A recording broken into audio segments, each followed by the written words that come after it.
OCO freethinkers. OCO freethinkers. Set it on fire. Fire. Fire. It's up. Fire.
OCO freethinkers. We didn't all come from Africa. There was a country before 1492, and our history goes way beyond 1492. So you can't start us at 1492. We were always here. We were always here. Set it on fire. Fire. Fire. Fire.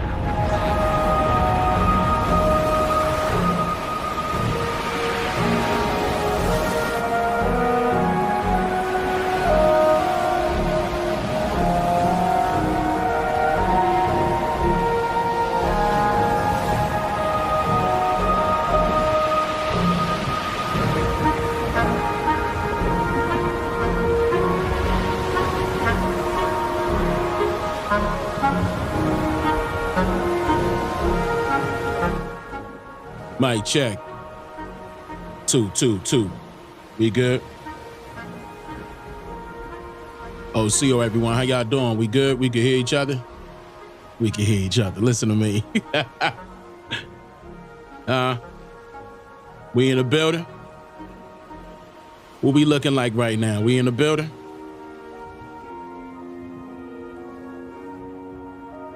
Loud and clear? That's perfect. That's perfect. How's everyone doing tonight? Those of you that were with me inside of the 13% community server when I went live earlier, I told y'all time, right? And then right after that, I told y'all it was going to be knee-G time, right?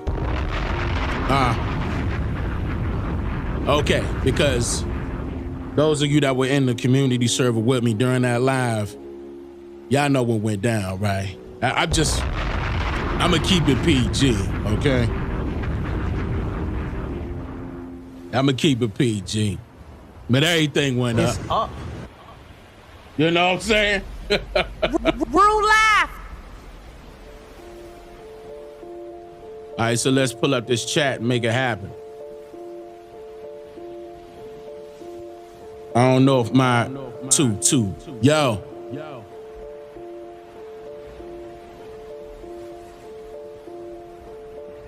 All right, that looked like, I think that worked. All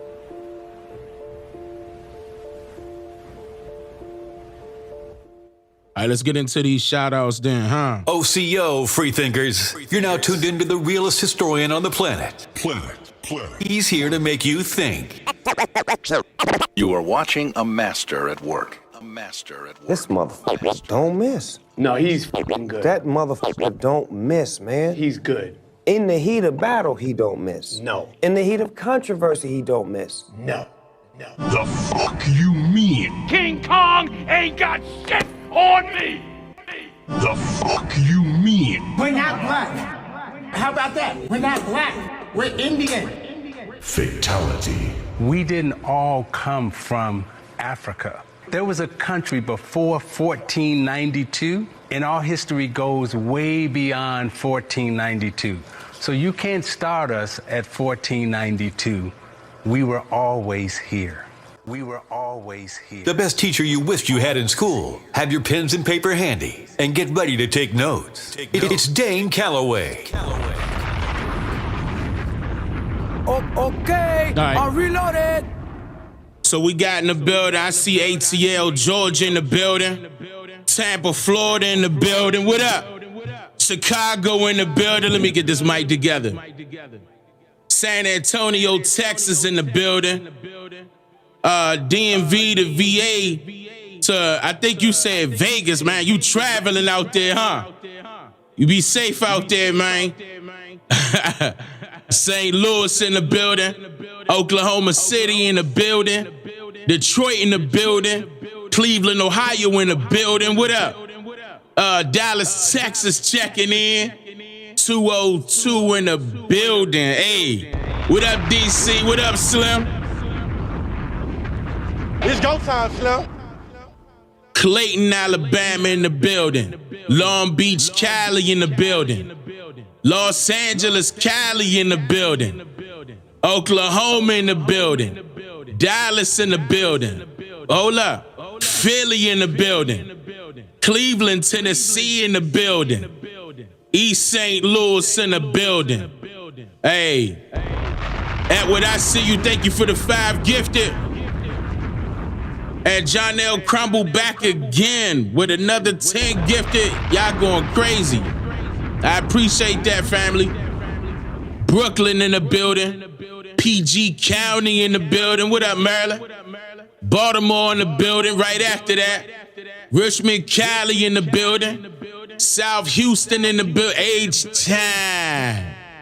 What's going on, Lady MG? Thank you for the gifted. I appreciate that, sis. ATL in the building. Duval in the building. What up, Duval? Jacksonville, Florida. Orangeburg, South Carolina in the building. What up, South Carolina? What up, what up? Greensboro, North Carolina. What's going on? Toronto, Canada in the building. I see you. Florence, Florida in the building. H-Town in the building. Who else? Nashville, Tennessee in the building. I see you. Newark, New Jersey in the building. Arkansas in the building. Alabama in the building. Louisville, Kentucky in the building. Carson, California in the building. Virginia Beach in the building. What up, VA? Orange, what'd that say? Orange, East Orange, New Jersey in the building. And Roy, I appreciate that. Thank you for the gifted. Brooklyn in the building. BX in the building. What up, BX? Right after that, we got Queens in the building. What's going on? Minneapolis, Minnesota in the building. Jackson, Mississippi in the building. Vancouver in the building. Florence, South Carolina in the building. Hey, what's going on? Coach Carmella, thank you for the donation. I appreciate that. Thank y'all for showing love. Oakland in the building. Hold up. I missed that one. And Columbus, Ohio in the building. Puerto Rico in the building. What's up? Japan in the building. I see you. Lady MG, thank you for the donation, sis.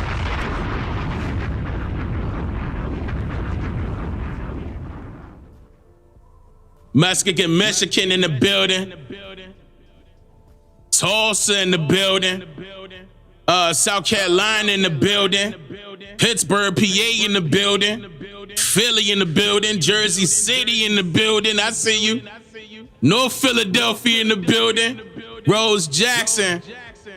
Hey, I appreciate that. And then hold up, big bomb. Running dead. Set it on fire. It's Fire. Running dead with the big don't know. What's up, Running dead? I appreciate that, family. That's love right there, tribe.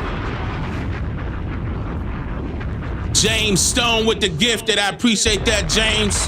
Hey, Running Dead. Show some love to Running Dead in the chat for me, y'all. Miami, Florida in the building. Middleton in the building. Etowah River, Georgia in the building. Arkansas in the building. I see you. South Cali, North Cali in the building. What up? I appreciate that, Rose Jackson. Boston, what up? Yeah, Running Dead going ham. Atlanta in the building. Sparta, Mississippi in the building. Chicago in the building. Chi-Town, what's going on now? North Dakota in the building. Strong Island, New York in the building. What up? Riverside, Cali in the building. Turtle Island, stand up. That's right. Memphis 10 in the building. Let's go. Madison, Alabama. Detroit, Fort Lauderdale, Oakland, Hawaii in the building. Yes, sir.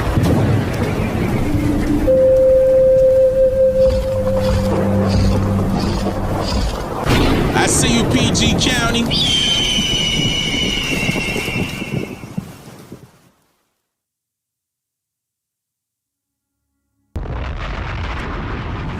Set it on fire. Fire. Fire. Fire.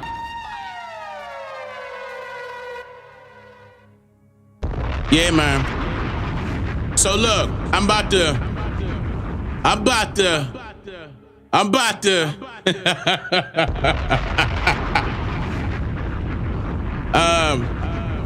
Of course, we're gonna have some fun tonight, but we're gonna keep things professional and educational.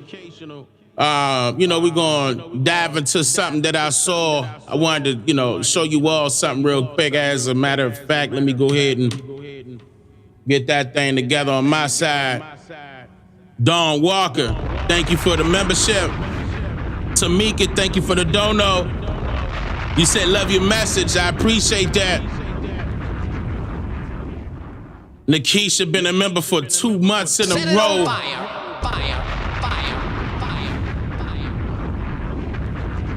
Fire. So look, check this out, y'all. I'm about to play a video. Let me go main screen real quick. I'm about to play a video of something that actually happened just recently. Like this was about a day ago. I'm not even gonna introduce this video. I'm just gonna let it play. Oh, I'm on echo. I'm on echo. My echo off now, right? Y'all should have told me that. Y'all gotta remind me if I ain't looking down at the thing. Hold up. I'm over there sounding like a DJ and everything. Yeah, my echo off now. So what I was doing, I'm not even gonna introduce this video right here. I'm gonna just play it and let y'all hear it. Watch this. Don't be laughing at me. Y'all supposed to have my back on that. It's all good. Let's make it happen. All right, so I'm gonna start off with this video. Hold on, let me make sure it's turned up all the way.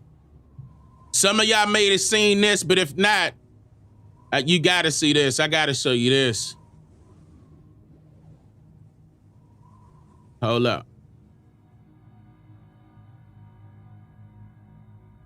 Watch Parents this. are fighting for their son's reputation and record after they say he was accused of wearing blackface to a high school football game. Good evening and thank you for joining us. I'm Carlo Cicchetto. I'm Marcella Lee. The 13-year-old boy attends Muirlands Middle School. CBS 8's Ariana Cohen talked with the attorney representing the teenager. The 13-year-old Muirlands Middle School student is referred to as J.A. in order to protect his privacy. It's just ludicrous. Today I talked with attorney Karen Swigart, representing J.A. in this case. In October last year, J.A. wore black face paint to a football game between La Jolla High School and Morse High School. The complaint reads J.A.'s friend painted dark paint on his cheeks, temples, and chin, emulate. Hold up. She even said blackface, but isn't that called eye black? If I'm not mistaken, I could have sworn it was called eye black. I mean, they kind of painting the picture right here. Today, I talked with attorney Karen Swigart, representing J.A. in this case. In October last year, J.A. wore black face paint to a football game between La Jolla High School and Morse High School. The complaint reads J.A.'s friend painted dark paint on his cheeks, temples, and chin, emulating eye black warrior paint, often displayed by fans and athletes at games. In the complaint filed, it reads the school's principal, Jeff Luna, characterized J.A.'s face paint as blackface. J.A. was suspended from school for 2 days and banned from attending all future school sporting events. In the suspension notice, it's listed as a hate incident with offensive comment and intent to harm. For them to take an innocent activity of just having, going to a football game and cheering for the other team, and out of nowhere, with no evidence, say that this was a hate crime is just a ridiculous leap in logic. He had never even heard the term. He did not know what blackface was. It was a new concept to him. In the complaint, J.A.'s parents are seeking the removal of the suspension from his record and are requesting permission for him to attend future games. There was no disruption at all on campus. There was no disruption at the game. This was a non-event that the school turned into a hate crime. And it's just so overboard and so unnecessary, and you have children getting hurt in the process. J.A.'s parents are also seeking punitive damages. The next step is to set up a hearing date for a preliminary injunction in the coming months. As an attorney,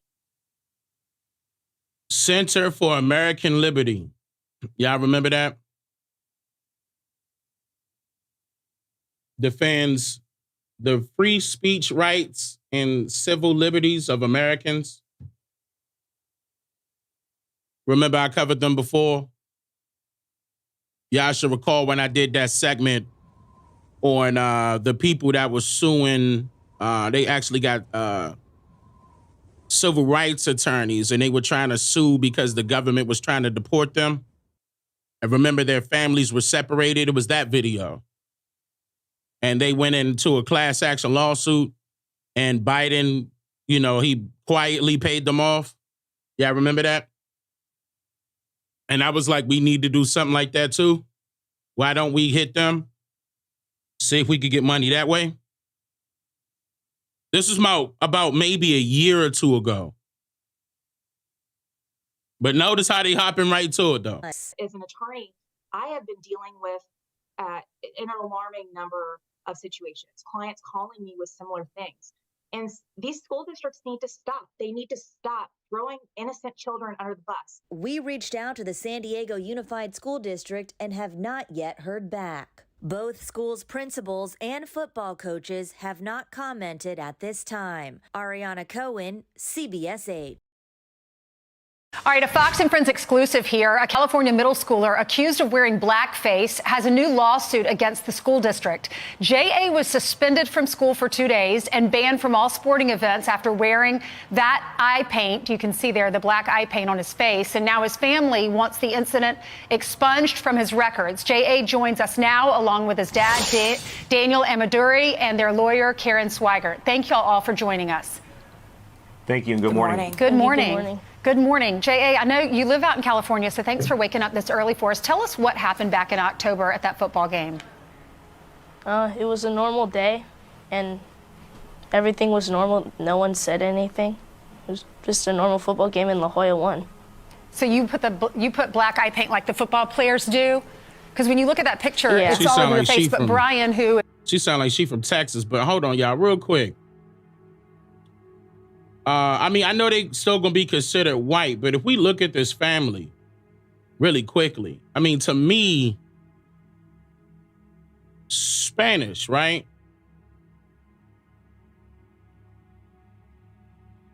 Wouldn't y'all say Spanish right here? Like Italianish, maybe Spanish more so than anything? Y'all would say Italian? Yeah, it was in California. The situation took place in Cali. They look Hispanic. Okay. Just double checking. you put black eye paint like the football players do? Because when you look at that picture, it's all over your face. But Brian, who is a sports enthusiast, my co-anchor, he said this is a lot of athletes actually do that. Yeah, that was the main point, because I used to go to a lot of football games when I lived in Texas, and I used to play football. And sometimes we'd put that on if one of the kids brought it. Okay, and so no one used had to a live problem in with it. In Texas. fact, what did the security? Wasn't there a security guard there who's also he's a black security guard, and he came up to you and complimented you on it? Yeah, I asked him how did it look, and he said the spikes need to go higher. Okay, all right. So, Dad, Daniel, tell us, y'all were having a fun night. A week goes by, and then the principal calls your son into the office. Yeah, I was shocked. You know, there was no incident that night. And, you know, you can imagine in today's world, there's iPhones, there's thousands of people or over 1,000. The other school is predominantly black. I mean, and nothing was said that night. Predominantly black in that area. Amanduri is the last name. Y'all see that? Amanduri? Amanduri. Oh, no, that don't sound, to me, that don't sound Latino. To me, Amanduri. There was no incident. He's an 8th grader, by the way, a small 8th grader. It's a high school football game. There's staff there, there's teachers, there's police, security, nothing. And then the following Monday, Tuesday, Wednesday, nothing. Wednesday night, Wednesday afternoon, the principal called Joseph or J.A. into the office. And then the next morning, my wife and I showed up, and he said he did blackface, and he was suspended for 2 days, and he was going to be banned from sports. And that was when I showed the principal the picture from that night. And I thought that was going to end this whole thing. And then he was like, no, that's blackface. Wow. So, Daniel, I mean, you know your son, and I read an article last night that said your son had said, I didn't even know what blackface was. I'm in middle school. Can you expand on that a little? Did you know that maybe this would be controversial when you saw the picture, or you saw your son that night? I was so convinced that it was going to vindicate him, that picture. I wasn't actually at the game with him. So when I saw that picture, I was so relieved. I was like, wait a minute, this is explainable. And I thought when I showed the principal that would clear the whole thing up, but it didn't. And it only got worse even after I appealed it. Yeah. It didn't fix it. And I just couldn't believe it, because anybody who's ever been to a sports game know that this is very normal. And these are kids that were playing hide and seek a few days prior at my house, boogie boarding. I mean, yeah, he put the face paint on himself. I mean, like, it's not like he did the whole face. And I done seen people in football games do their whole face, like at the Raiders game. And, you know, they didn't. I mean, there's so many people, so many other people. See, they try to make this a racist ordeal. I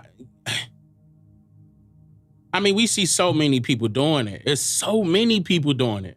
Like, as far as the war paint, everybody, all sorts of races, whatever you want to call it, they all doing it. What is the big deal? Like, why all of a sudden he was pointed out? Like, I mean, when I take a look at it, it's not even, I mean, he's 13. Like, you should have asked him, hey, you know what you're doing with this? Something, versus just suspending him. Like, that sounds set up to me. This sounds like a precedent to me. Half of the group is our minorities. Some of them African American. It's just ridiculous that this would be a racial incident that night. So, Karen, this happened at the high school football game after hours, not at school. And then a week later, the principal at his middle school calls him and says, you're suspended for 2 days and you can't attend any athletic events. And I'd like you to maybe expand on that. Does that mean high school events? Does that mean at middle school? Does that mean just for a few months, for that season, for the fall? And also, tell us about your lawsuit. You're now suing the school or the district? Both, right? Because of how constitutional law works, and I won't get into details with that, we're suing the principal directly, the superintendent, and then the people who made the decision to rubber stamp the principal's ridiculous decision to suspend J.A.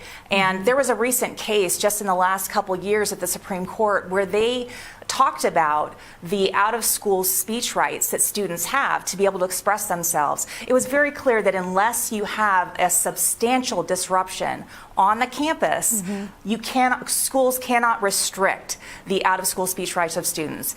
And here the school is just going way beyond their constitutional, the strictures that they have to be able to regulate student speech. Not only that, but they didn't provide JA with due process. There's just ample reason why this never should have gotten to this level. Well, JA, this is what the disciplinary notice said, and this is on your record now, possibly forever. Offensive comment and intent to harm. Did you make an offensive comment, and were you intending to harm? No, not at all. What would you like to say to your principal? Your principal will probably see this interview. Dad, I think he's probably going to be he'll let the lawsuit speak for itself, probably. Is there anything you want to say, though, to just vindicate your son and to allow America to know that that was not his intent? I think anybody who's ever been to a football game knows that this was not blackface, and he was with an African-American student that night. The African-American security guard said the spikes need to be bigger. I don't like that part right there. And he was with an African-American student, like as if that's going to validate anything. I mean, hey, if that African-American student didn't say anything, then it's not blackface. I don't like that. I don't like that. Like, and then that's a misnomer on top of that. And what I'm about to get into is something I'm going to briefly get into it because there's a lot of confusion when it comes to what this blackface was all about. I covered this before.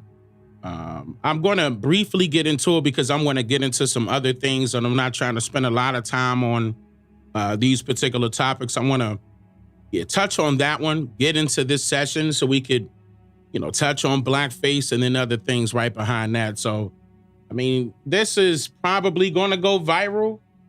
Probably, if you haven't heard it. It may go viral due to the concept of it being racist. It's up to y'all. I mean, me, I don't see it going like, okay, for example, right? I don't see it like this, for example. I like this.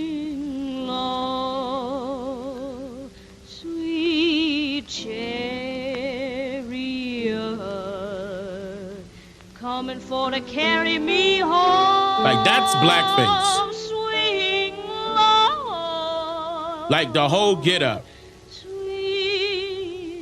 And let's be real, we seen Raiders paint their face, like Raider fans paint their entire face black. I mean, I didn't seen it happen. Like, and they're not being, they're not saying anything. But to me, this is it. Like, if you really want to know what it's all about, this is a white woman in black makeup, white lips. And you know what's funny? I come from the South, from way down south, where the corn and potatoes used to grow. There's great big elegant picture show, and my old Kentucky home is a French chateau. Way down south in Dixie, swing low, sweet. Hold up. What's with the white around the lips? Now, sometimes we'll see, all black paint and red around the lips.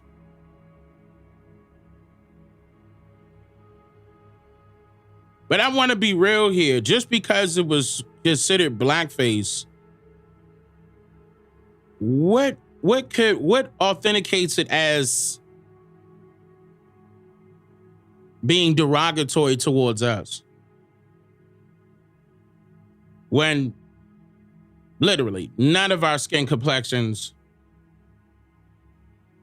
are that color.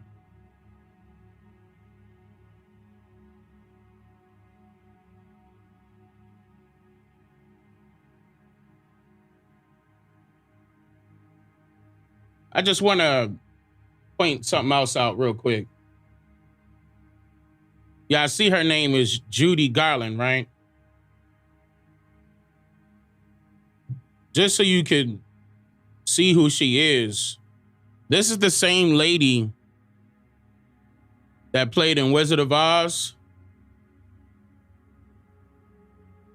Just in case Yeah, I needed to know.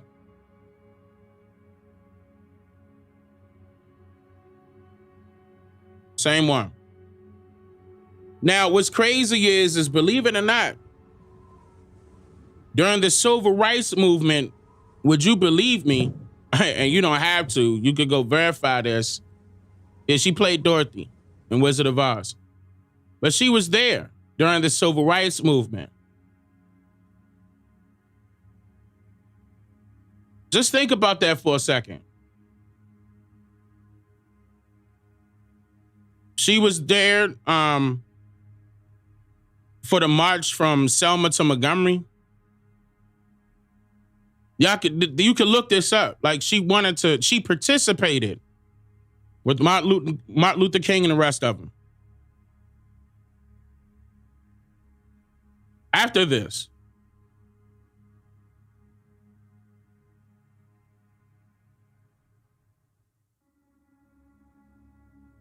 hear me out. Did she ever come under fire for doing this? And then participating with us or our ancestors, whoever, during the civil rights movement?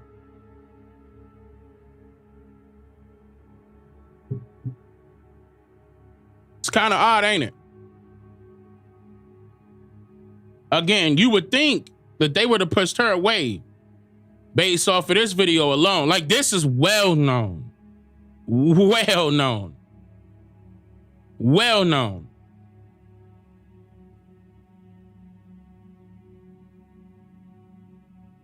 And so is the Wizard of Oz. Her face is recognizable.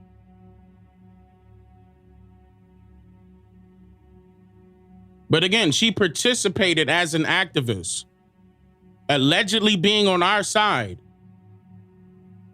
during the civil rights movement. And she participated, this is verified, in the march from Selma to Montgomery with Martin Luther King.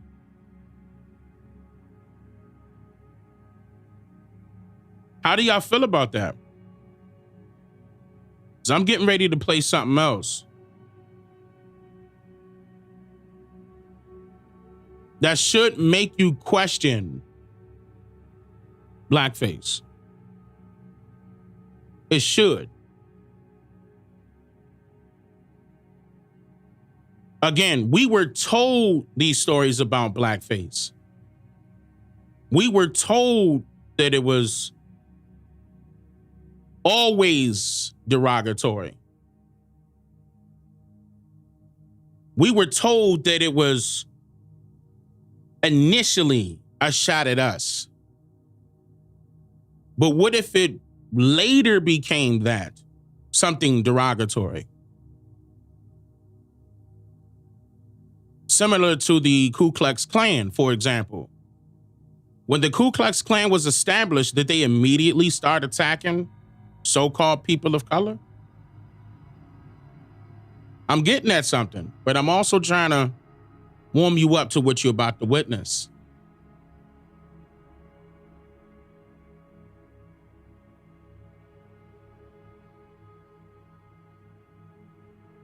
Have you looked into the story of blackface? Have you looked into the story of the Ku Klux Klan versus all of the stuff that we have been told about these things?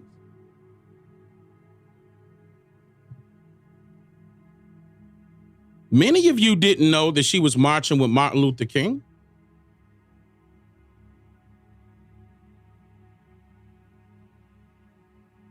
Many of you. And that doesn't raise some type of concern. In the civil rights movement, I'm going to just repeat that one more time. Again, you don't have to believe me. You can look this up.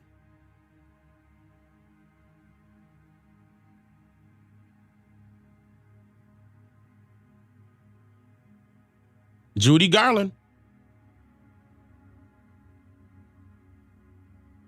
Let me pull this up real quick. I want to show y'all something. I'm going to skip up to a particular part.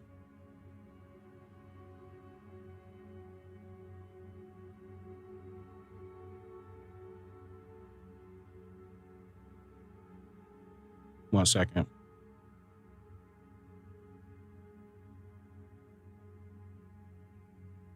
All right, here we go. Let me go right. This is America. Hold on. Right. Wait a minute. Hold on. I almost got it. I'm trying to zoom it up.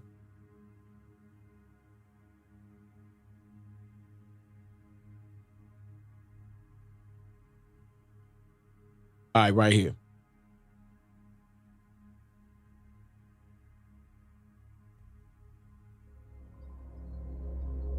Throughout today's society of America, people are witnessing a different side of history being made daily, with various issues from past generations reappearing presently, but in a much more modernized way.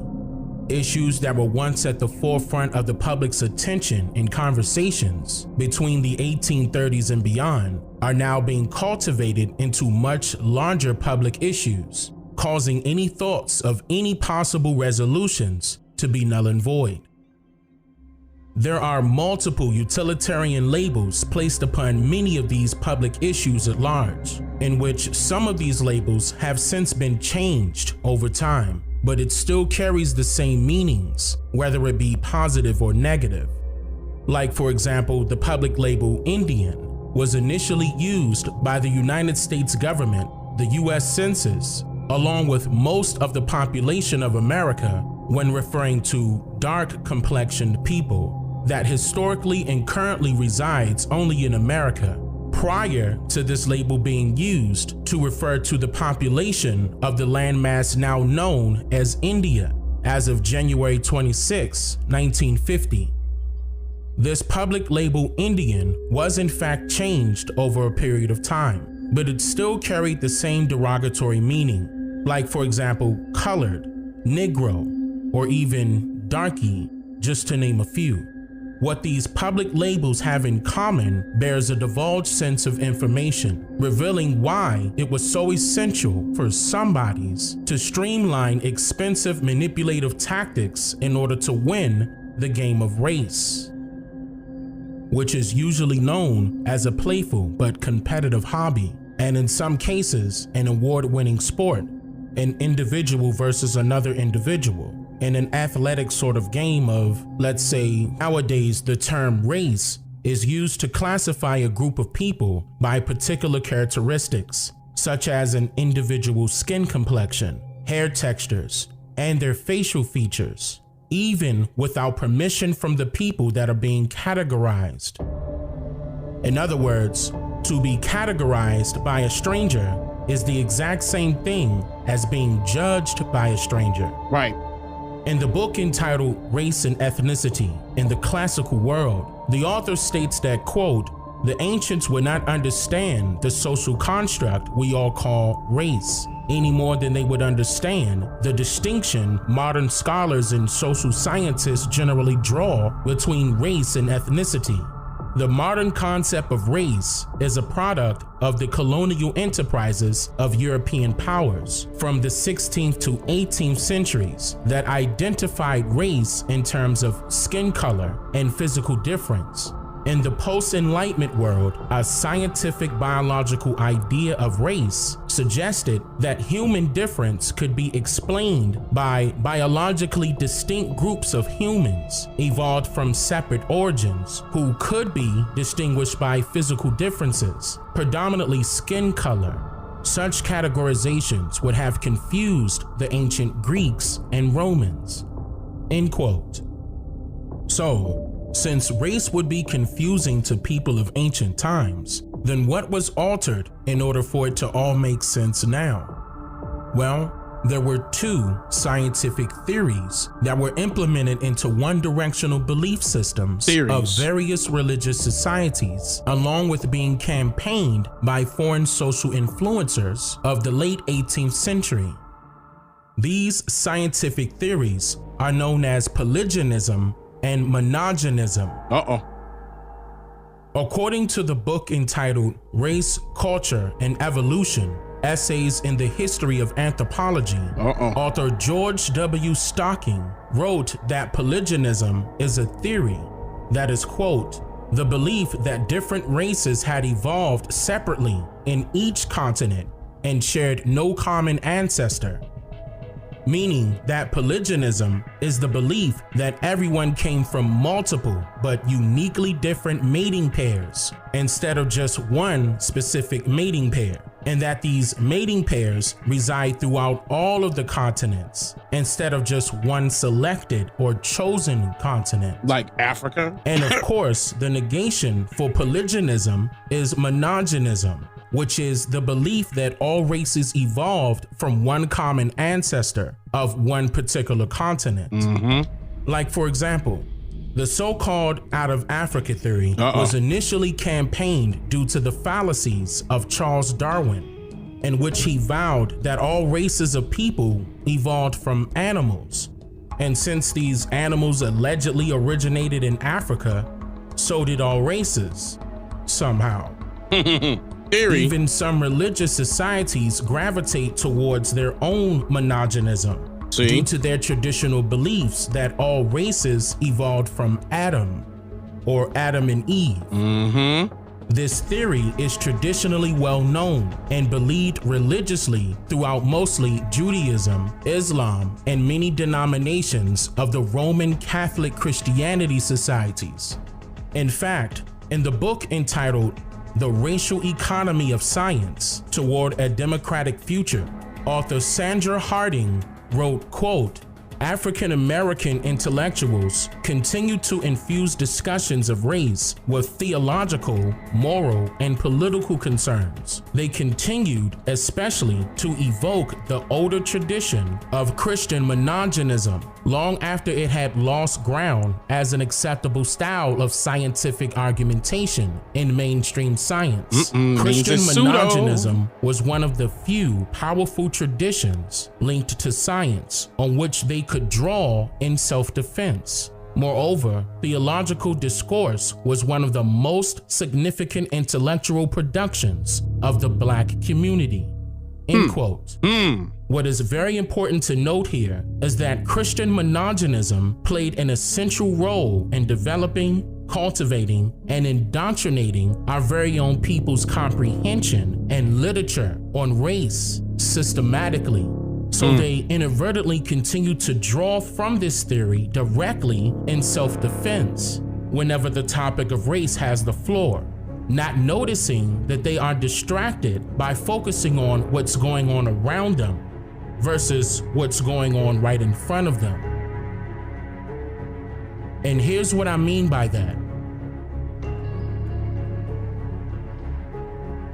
Contrary to most popular beliefs, the term race was initially coined by the works of a Quaker and natural scientist by the name of Samuel George Morton, who was born in Philadelphia, Pennsylvania on January 26, 1799, to immigrant parents from Germany at a time when a heavy flux of pale-complexioned immigrants from places like Germany, Ireland, and even Africa were rapidly migrating to America. Don't that sound familiar? A lot of what we know, a lot of what we have been told is coming from a lot of German immigrants. Or should I say immigrants of German descent? That's still happening today. That's very important. Let me come back. Most popular beliefs. The term race was initially coined by the works of a Quaker and natural scientist by the name of Samuel George Morton, who was born in Philadelphia, Pennsylvania on January 26, 1799, to immigrant parents from Germany at a time when a heavy flux of pale-complexioned immigrants from places like Germany, Ireland, and even Africa were rapidly migrating to America. Having been heavily influenced by the works of fellow German naturalists and anthropologists named Johann Friedrich Blumenbach, who created the term Caucasian and published opinionated descriptions of the 60 human crania or skulls, also with his 5 categorized species of men. It's up. Woo, slow it down. You don't know who this is? You're gonna learn today.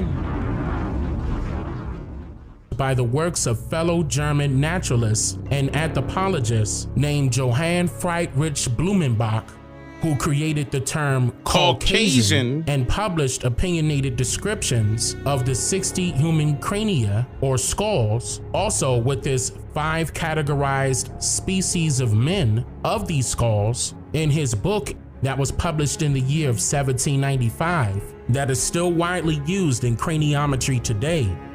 Morton studied Blumenbach's ideas of human evolution and altered them to include his botched prejudice narratives and religious beliefs, completely rejecting the concept of monogenism in favor for polygenism based solely on his own data from his skull collection. According to the book, The Skull Collectors, Race, Science, and America's Unburied Dead, in regards to Samuel Morton's works, author Anne Fabian stated that, quote, he subscribed to a widely held belief that there were 5 races: the Caucasian, the Mongolian, the American, the Malaya, and the Ethiopian. Woo, But then slow it down. Set Hey, it on fire. slow it down. Hold up. On his work now. And talking about his work. Science and America's Unburied Dead. Dane don't put up his sources. Set it on fire.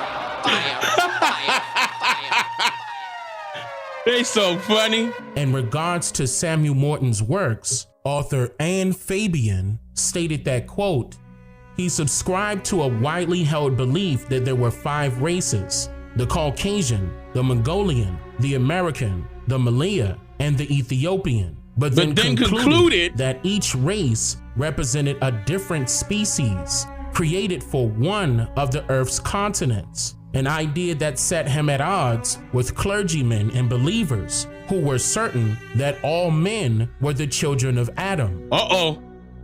Hey, hold up. I'm getting hyped. Hold up, because we about to listen, one at a time. We gonna walk it down. Who believes that they are the children of Adam today? Say it in the chat real quick. We're gonna move forward. I'm gonna give you about 45 seconds. Who believes that we are the children of Adam today? This set him at odds with clergymen and believers who were certain that all men were the children of Adam.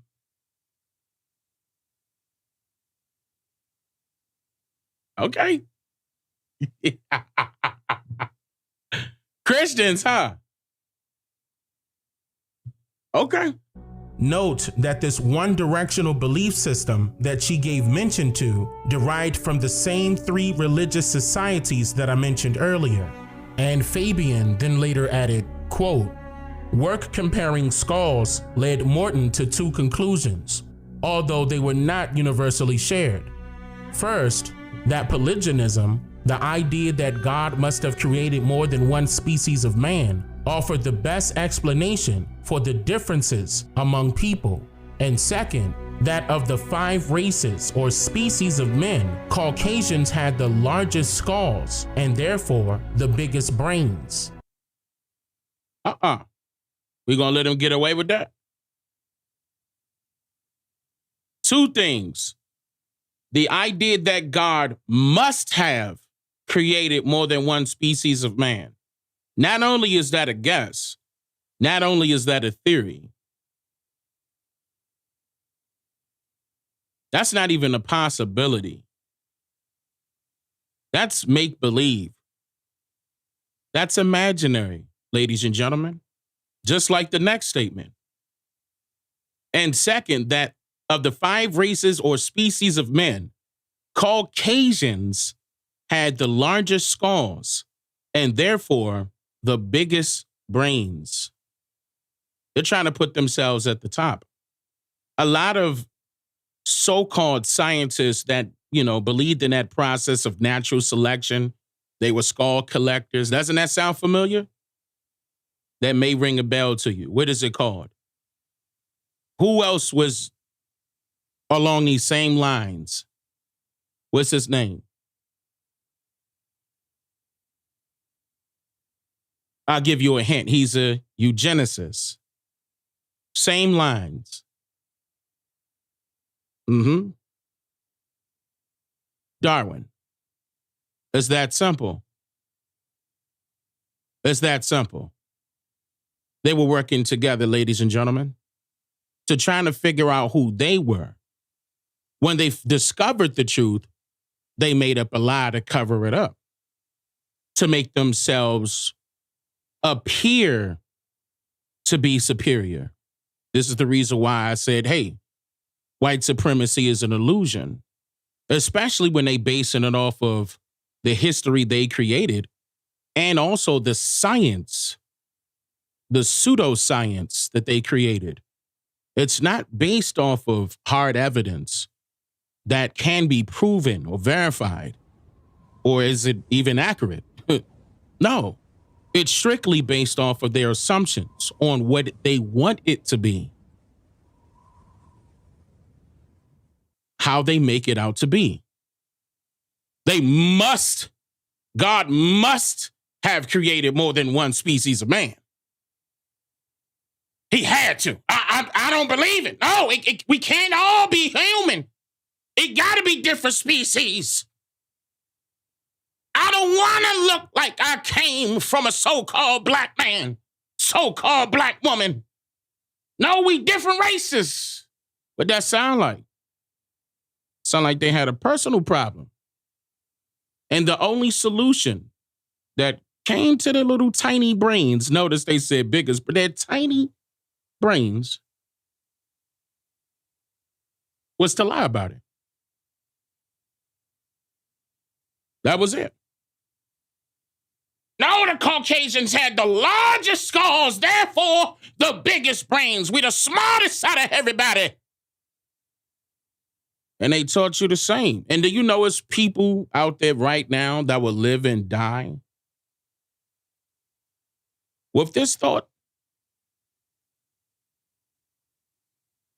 Thinking that this is the truth. This is reality. Oh, no, it's written by a scientist. It must be true.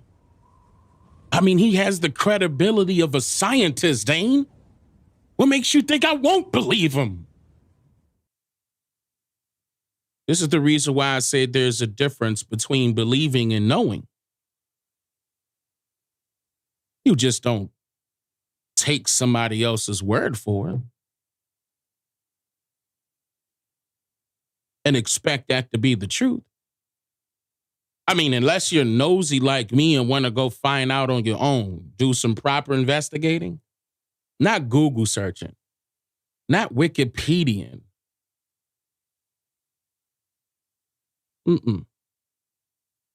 Who actually did the nit grit? If I didn't study it, who did? And who did it unbiasedly? To the point where they will point out others that are at fault because they were limited in their research. So they began to reach. They began to tell a lie, tell a tale, fairy tale. There's only one way to get to the truth. In order to connect the dots, you got to trace them. Caucasians had the largest skulls and therefore the biggest brains. Since there was no room for change or chance in the world Morton and Meigs imagined, craniology revealed the unchanging characteristics of human races. And those unchanging characteristics indicated that God had blessed a racial order that accorded the largest share of the world's power and wealth to white men. Stop. You can hear the race. You can hear the prejudice right here. If you can't hear it, you can smell it. If you can't smell it, you can taste it.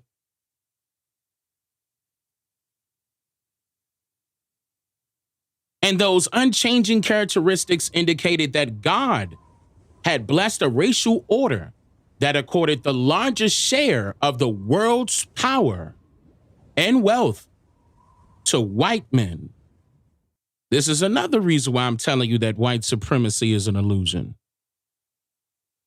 They're telling you a lie. They're acting as if they have power and wealth. But the only way an illusion can be a reality is the only way an illusion can become one's reality is if everybody agreed that one person is superior to all others. So to break the illusion, you come out of that imaginary state and get back to reality. You unplug from the matrix and get back to reality. It's that simple. This is not picking up a gun, shooting somebody, or we gotta go to war. Fight! This is none of that. Troops, aim, fire! We don't gotta do none of that. When it's this simple right here, they beat themselves before we can even pull a trigger.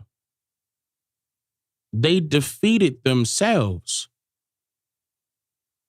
And again, the reason why it's not hard to believe is because it's right in front of you. So it's not about believing in something unforeseen when it's right in front of you. Now you know. They're coming up with it. They're writing the script. Only a loser will have the audacity to write a story to make it seem as if they won when they didn't. We're the winners. The reason why is because they're hiding that part. Our people have been indoctrinated into believing that we're the losers of an imaginary war that took place when? That's the secret. They're hiding that you're the winner. This is the reason why they constantly separate you. Different species of men, different characteristics of human races. You should have said different characteristics of humans, not human races. This is how you still separating the people. That's purposely done. So in other words, Samuel Morton crafted his own justification as to why the so-called Caucasian race would be scientifically and religiously considered the master race of all 5 prejudicially labeled species of men. And this also exposes that the concept of race had been altered merely by the derogatory use of public labeling, which is not grounded on any connections to genetics, nor of any scientific basis whatsoever. Which should make you wonder, are races competing against each other in order to find out which race would be victorious in a game of race? Or maybe the question should be, is the concept of race used to describe and separate people in general? Right. But in a much more literal sense? That's right. I got a difference between black people and Surrogate are gangbangers. Black people are people who have respect for other people. That's my difference between blacks. I like black people, Surrogate, but I don't know. I want to ask you, buddy, Gary, what do you think about black folks? And we're going to ask you the same thing. I like them.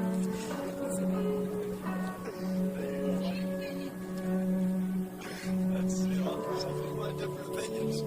He's more of a, you don't have a difference. You don't like blacks, period, you know. I got a difference between blacks and so every black deal, to me, there's a difference. There's a black person, you know what I'm saying? He's using the hard R, by the way. My mom and dad, really my dad, he was like that. I've always heard Korean out of their mouth, so that's pretty much just into that. See, he ran into that. No, he was taught that. You're not born that way. But again, if you constantly teach something that's negative, it'll become a person's reality, especially when you're vulnerable children. This is the reason why they want your children in school, to continuously indoctrinate them and mold them into however they want your children to be. This is why education is very important or essential for it to be done home, right at home. What do you think of white people? Classic. That's classic. This is an issue that obviously I have to confront a lot here at the University of Chicago.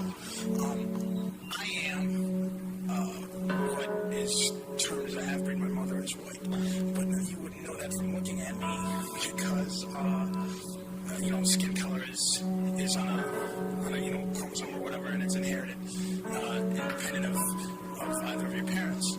And so I'm judged as black by the outside, by whoever. Usually I have a negative vibe toward a white person for the simple fact that, the black person as a man, we consider a minority. I don't consider myself a minority because I'm not in no projects. I can stand up for my own man before I'm anything. But usually whenever I see a white man, when I first just look at him, I'm like, there goes somebody who with a suit and tie, got a job downtown working good at the house, and when they broke, they got about a couple hundred in their pocket. When we broke, we got a couple of quarters or something like that. I mean, it's still an equality out there. Everybody say it is out here. I mean, it's still separated. I mean, it might not be as obvious as it was then, but it's still, we're getting the greatest racist against us. I mean, we're still down, okay? Rodney King beating thing. Now, if you were an African American child today in Los Angeles, there's no way you didn't see that on television. Now I ask you, which is this child going to be more afraid of, the cop or the crack dealer on the corner after having seen this? I mean, this is where it's in society. You can't just say we're going to take discrimination out of the schools. It's everywhere. What we can do is try to make the kids more sensitive. To me, there's nothing wrong with white people. I love them just like I love the blacks. And I would, marry one of them. And then again. Ain't nothing wrong with the people that ain't color. Yo, mama won.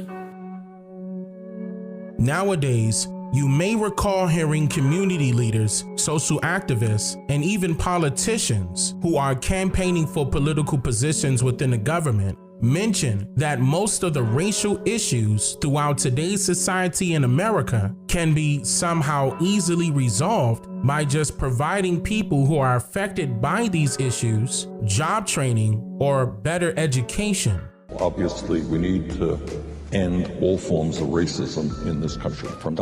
First thing we do is we make sure that young people in this country, black and Latino, Native American, whoever they may be, get the kind of education and job training they need so they can go out and get good jobs. Hold up. So the solution to racism is education so they could go out and get good jobs. It's like, the politicians are a broken record. They're always saying the same things over and over. Our people always sitting back looking for one of these politicians to say something great about us and in our favor. And what they're doing is slapping you right in the face each and every time. It's no different. We have a bunch of sellouts in our community, and our own people are suffering, not only due to prejudiced people of so-called different races, but especially people that share the same skin complexion as them. Our people are suffering from those people more so than anything because they're holding our people back. When you constantly hear people coming out of their mouth saying that we got to go vote this and we got to hit the, ground running and we got to start grassroots projects and we got to do some activist work in the street. And all that stuff is old, ain't it? A politician here, we got a sheriff in this office, or we got a mayor over there, and still nothing has changed. Nothing. Oh, this person is running for some political position as if they're going to have some type of power for us, like that will work in our benefit. All of this stuff is being done purposely to hold us back from what we should be doing, which is eliminate all of these terms they gave us. We start with what we want done. Not no go to this government, go to this office, go to the no. No, we could start our own office. We could start our own government. This is not impossible. Again, my book, my wife and I's book, Fixing America's Broken Promise, is out right now explaining this in more detail. Get it. Yes, I'm still signing copies. If you didn't get that book, get it off the website, DaneMakeYouThink.com. My wife and I will personally sign it. I mean, if you don't want the signed copy, that's fine. It's also out anywhere else books are sold. I mean, this is my channel. Of course I could shamelessly plug. Come on. Anyway, but it's the truth. It's definitely relating to the information that I'm speaking about now. Like, but Dane, what is the solution? Well, I mean, the name of the book is Fixing America's Broken Promise. America's Broken Promise was what? Pretending as if they were going to give back to us. I mean, all the time. This is a constant repeating cycle. Aren't you tired of that? Aren't you tired of believing in something unforeseen? No, that's not an knock to your religion. Don't get upset. I'm not talking about Jesus and all the rest of that. I'm talking about like promises that you are being made by these politicians and everybody else involved politically. That they're going to be, doing something for us and in our favor individually as a so-called race. Many, many years have gone by. Nothing has changed. Aren't you tired of that? The whole purpose of me showing you this stuff is because, number one, it should wake you up. It should make you question everything. And the next segment is going to get even deeper because it's going to go based off of the topic I was discussing earlier about the blackface. And I need you to understand, I'm not going to be playing this whole thing. I'm just going to be playing a clip and stopping it. And we're going to converse about it so I could move on to the next thing. But I need you to understand something here. You're not dealing with a regular YouTuber here. You're dealing with the person that actually took his time and digged and digged and digged to grab this research. And if you notice, I didn't mention anything that I discovered online in this segment so far. I'm mentioning books to you that you never heard of. Think about that. This is how often I read.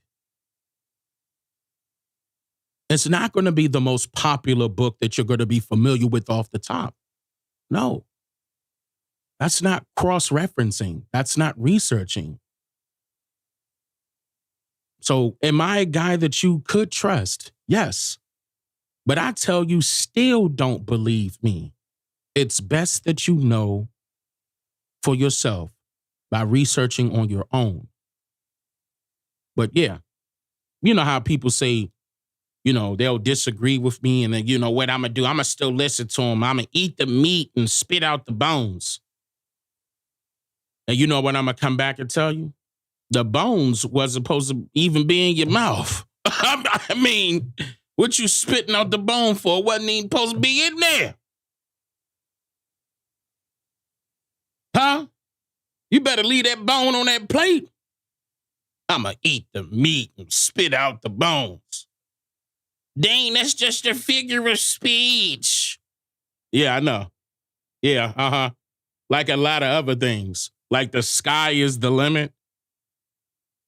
But yet, okay, never mind. All right, well, I'm going to leave it alone. Okay. The highest rate of unemployment right now is among the young African Americans. That is because... Hold up. Give me a second. Let me skip straight to the part I want you to see.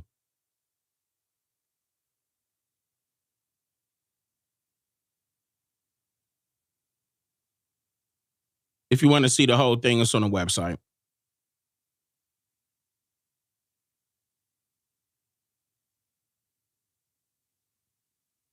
Televised minstrel shows in Europe and America.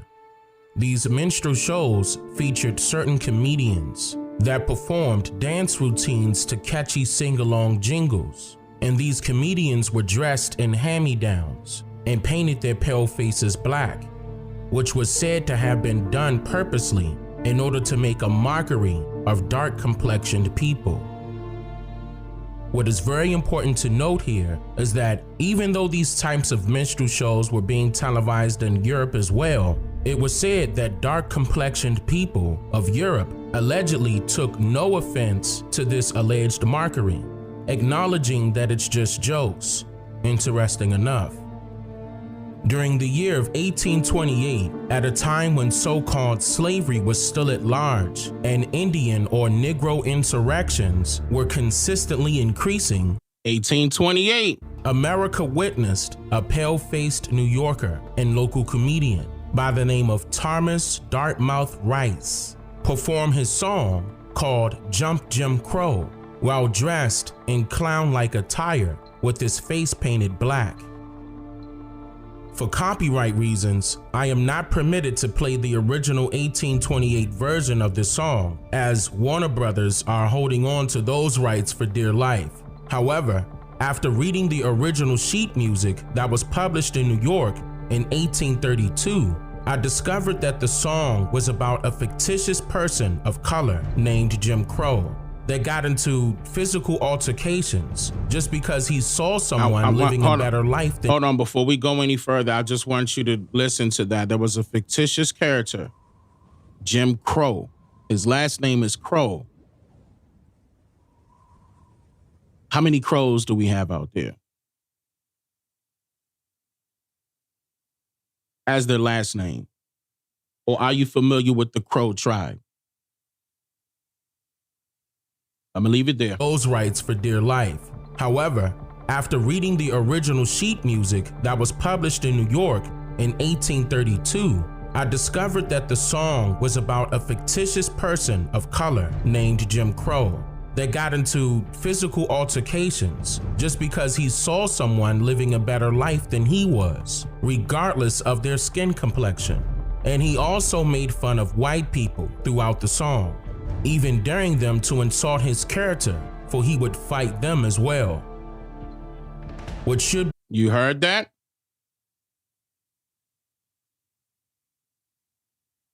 And you about to see it too. I'm gonna read it too, but hold on. Let me come back a little bit. Watch. That got into physical altercations just because he saw someone living a better life than he was, regardless of their skin complexion. And he also made fun of white people throughout the song, even daring them to insult his character, for he would fight them as well.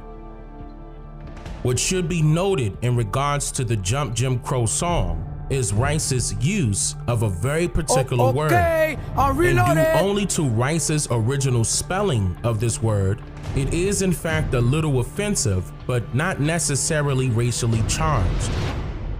This word derives from the uncommonly known Middle English noun, niggard, which is an extremely stingy person.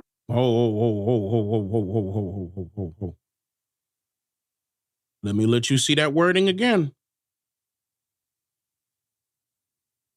The word, and due only to Rice's original spelling of this word, it is in fact a little offensive, but not necessarily racially charged. This word derives from the uncommonly known Middle English noun, niggard, which is an extremely stingy person. I want you to realize that this was done in 1828. Don't forget the time. 1828. And the adjective niggardly, which means to be stingy or ungenerous. So, since stingy is the original meaning of this now very offensive word, is this the same reason why our ancestors were once called an Indian giver? Indicating that the squatters arriving here called our people stingy for fighting to protect our very own lands? This Jim Crow song made Thomas Rice a very wealthy and well-respected comedian. And this also confirms the misunderstanding of a particular group of people through free expression. Here's what I mean by that. In a comedic setting, rules do not apply.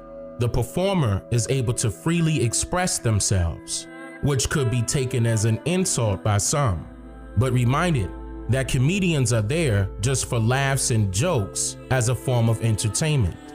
Still to this day. According to the 1828 Webster's English Language Dictionary, the word expression is, quote, the act of forcing out by pressure. So what was being forced out by pressure with the rising popularity of Jim Crow, which in fact is a song that made fun of both so-called blacks and whites? I'll answer this question with an example of what I mean here. You may recall witnessing, let's say during your school days, that some of your fellow students would crack jokes and make fun of a particular student based on what that individual could be wearing, or how the person talks, or even how the person carries themselves, simply because those fellow students didn't understand why or what that individual could be going through at home or on a personal basis. And based on their current environment, those fellow students never witnessed such a thing as to be the bigger person to reach out to that individual student to see if being an understanding person could possibly help their situation benevolently. This was the same mindset of the foreigners when they arrived to America, merely due to the fact that they never came in contact with millions of these types of dark complexioned or copper colored people before. There was a difference from what they were used to, so obviously there was a misunderstanding. So what was being forced out by pressure was in fact the foreigner's true feelings, because only a stranger will have the audacity to perform as if he is somebody that he is not, in order to be accepted by those same people that he just recently came in contact with. Ooh, hold on. One more time. So what was being forced out by pressure was in fact the foreigner's true feelings, because only a stranger will have the audacity to perform as if he is somebody that he is not, in order to be accepted by those same people that he just recently came in contact with. Okay. Okay. Let's move on. Let's move on. It goes further, but let's move on. Let's move on. But that's what blackface was all about. To give you a brief summary. Blackface was about them trying to fit in. In the earlier stages of that comedic work, they wanted to fit in with the indigenous people. So they made fun of the indigenous people based off of what they can see. And they made fun of their own people based off of what they knew. They were comedians.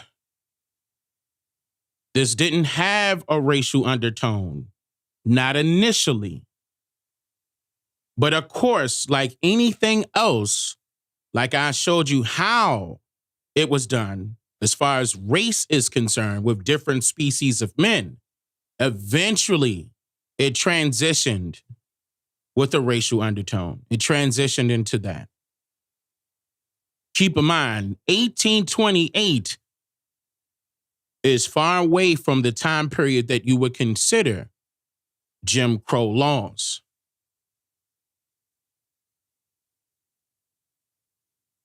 Big separation in time. In fact, 1828 is the same time period that Noah Webster admitted that the English language derived from all the indigenous tongues that he ran across here in North America. That same year, actually 1807 first, 1807 first. So because he put out one in 1807. Then you guys are familiar with 1828. The English Language Dictionary. The definition of Indian, the definition of Aboriginal, the definition of American. It's all one and the same. They knew what they were doing. This is the reason why Webster used that copper-colored races found here by the Europeans.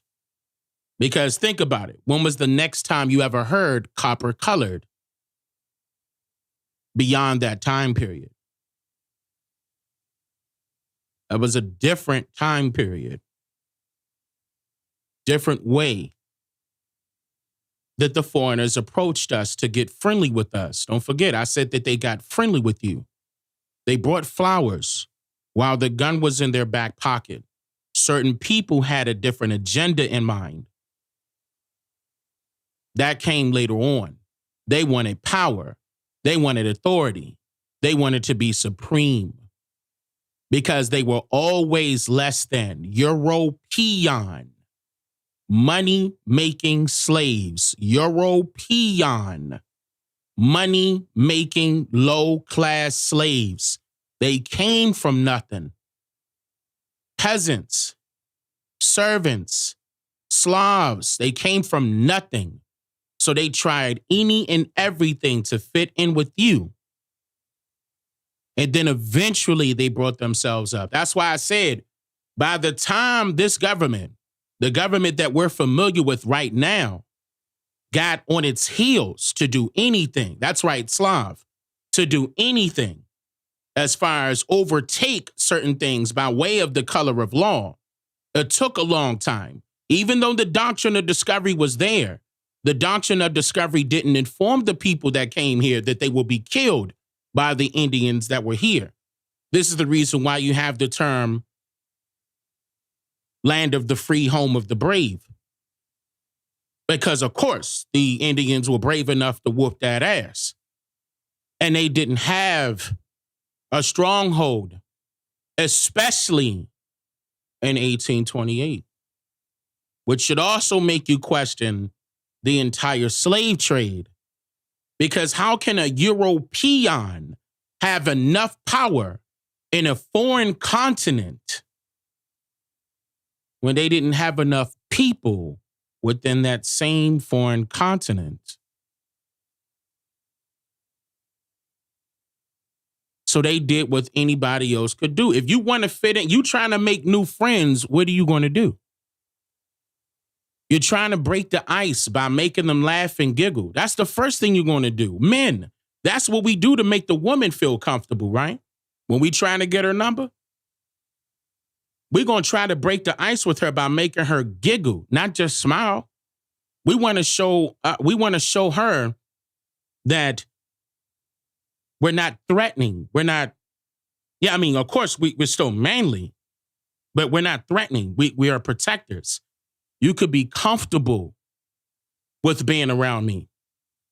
Here, I'm going to make you feel comfortable. Ain't that right, sweetie? You good? Yeah, baby, listen. Hey, man, I'm not, hold on, let me not even start my game right. Let me leave it alone, you know what I'm saying? But let's move on.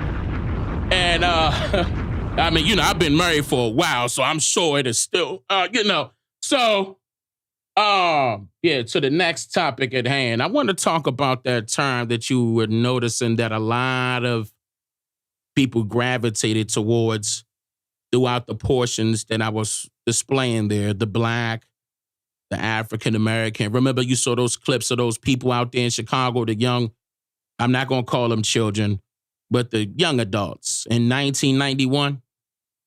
They were, asking the so-called Caucasians, and the so-called, colored people, really to Niji, asking them their take on what they thought about each other. But a lot of that terminology was being done, you know, as far as presented to us by way of, you know, television shows. Prior to that, radio shows. And prior to that, yes, they did latch on to the minstrel shows. Eventually, just not initially. But that was their ticket. That was one of them. A way to paint the picture, just like how they do with movies right now. That's a way to paint a picture of something that could be your possible future. Something. It's always but again, they did that with intent back then. So, and again, it wasn't many minstrel shows where you would see our people involved.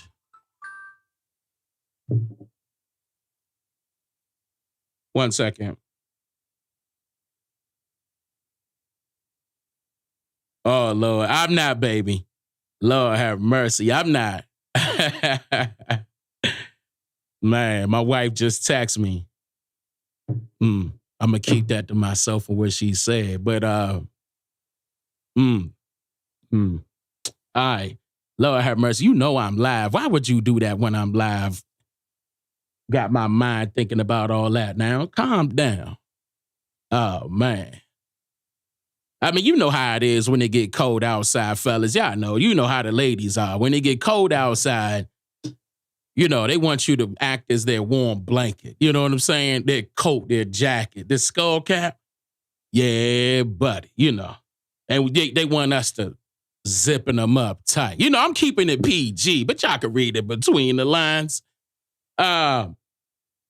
So, see, honey, you got my mind. Listen, let me get back to, come on now. Honey, don't do that. Man, hold on. I'm sorry, y'all. Y'all, hold on. Drop a bomb for my big bomb for my wife. Let me, you know what I'm saying? It's up. I'm gonna set it on fire for her too. Especially later on. It's go time, Slim. Honey, come on. I'm in a segment now. So let's go to the next one. I do want to talk about this, and I'm trying to figure out if I should just bring it to that point that I want to show you. Let me see really quickly. I'm taking a look at it. Yeah, because I do want to talk about that. Hold on 1 second. Let me bring it to the point I want to talk about. Honey. All right, hon. Hold up, hon. Hold up, hon. While I'm getting that warmed up, because that's not it. I'm going to have to bring that other one up. While I'm doing that, let me go like this real quick.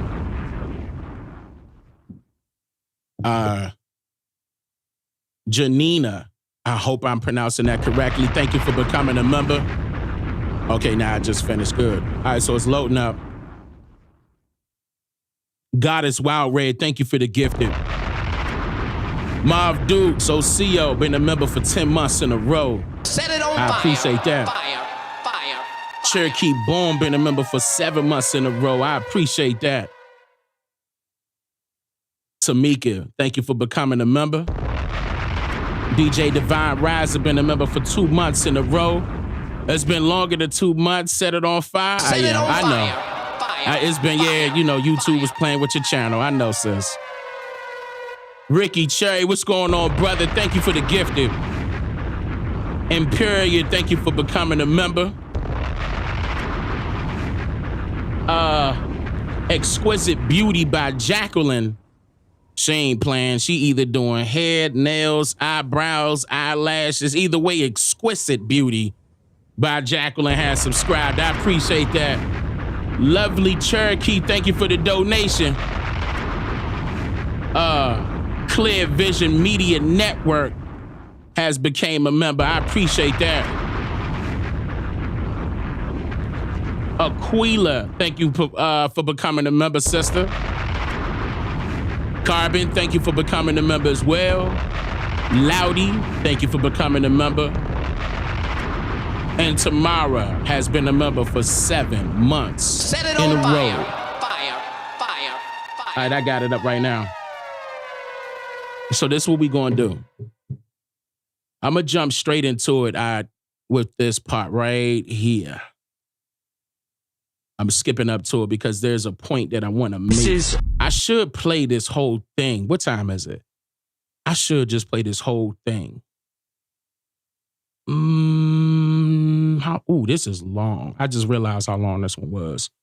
Pause. I'm talking about the video. Let me see something real quick. Damn. Yeah, I'm about to play the whole thing because y'all gonna be all right with that, right? Because it's gonna be pretty long. Mainly, I'm sure y'all gonna be cool with it. I'm just actually asking my wife based off of the text message she gave me. I'm just making sure that we good to go. Honey, I'm probably gonna be another 45 hour, honey. I'm gonna tell you that right now because when I got up, I really don't want to skip anything. I'm ready, hon. You know, don't get me wrong, but wait a minute, I just got that text. Wait a minute. But I'm not understanding. Does that mean, hold on, honey. Don't make me call. I'm about to call you. Yeah, don't call me. Don't. Hold on. Sorry, the person. Don't try to hang up. She try to hang up. All right. She sent me a text. Okay. She said, go ahead. All right. So I'm going to play this from the top. She ain't try to get on the spot. Oh, wait. Let me go back. Let me go back to that part. Right.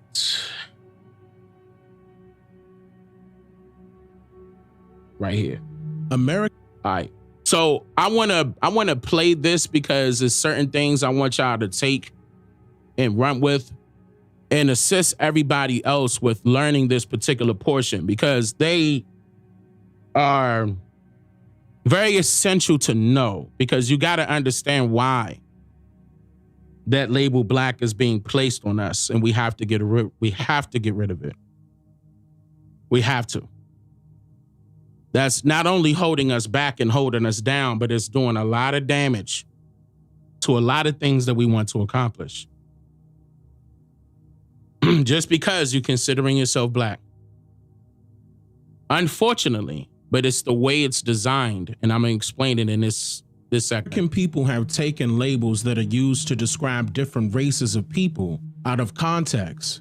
Many believe there are other races of people because of the multiple languages people speak worldwide and the various skin complexions people will carry.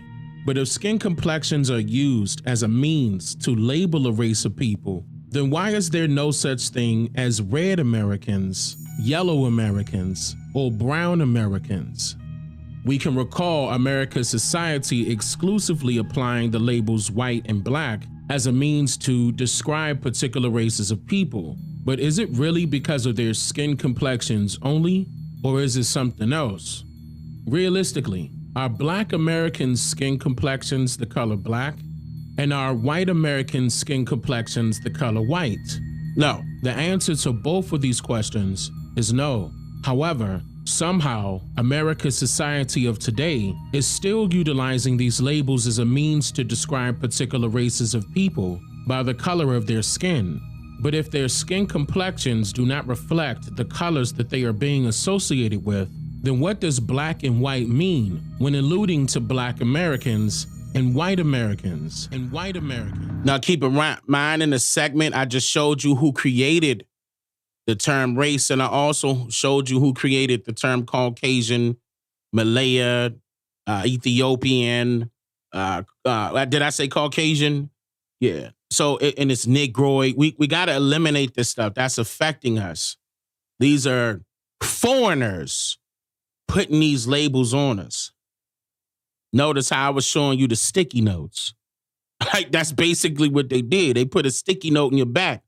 Don't you know how when you was joking with your friend in school, you wrote a message on that sticky note, you was like, you wrote kick me, and you gave your friend a hug. Yeah, what's up, man? Yeah, everything cool, man? You all right? Yeah, and all day long they was walking around with kick me on their back, and they was wondering why everybody was just kicking them. Hey, what you doing? Y'all know what I'm talking about? Slapping labels on us just like that. And everybody kicking us. I mean, yeah, I was playing at that point, but now I'm not.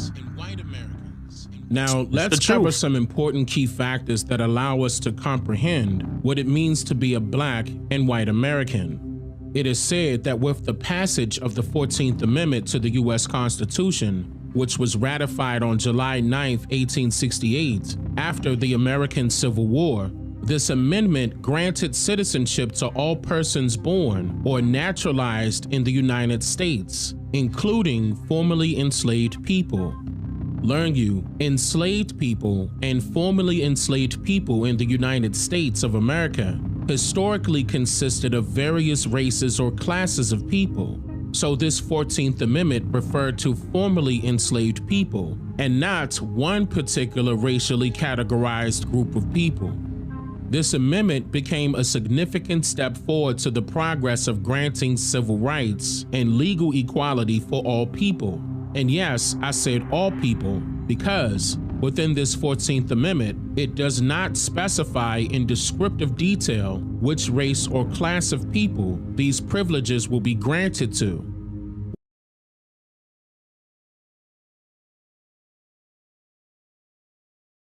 I'm just looking at it, and I want you to look at it too. Do you see the term Black, African American? Do you see Negro, colored, Indian? And when you look it up for yourself and you pull it up, you're still not going to find it. Which is an essential point to note. If you ever decided to read the 14th Amendment front and back, you would ascertain that the labels white and black were not utilized anywhere throughout its 5 sections to exclusively describe the people to whom this constitutional amendment was referring to. Two things occurred before establishing this 14th Amendment that you need to know and comprehend. The Civil Rights Act of 1866 was a law that officially didn't see the light of day until 1870, because then President Andrew Johnson vetoed the bill each time Congress passed it.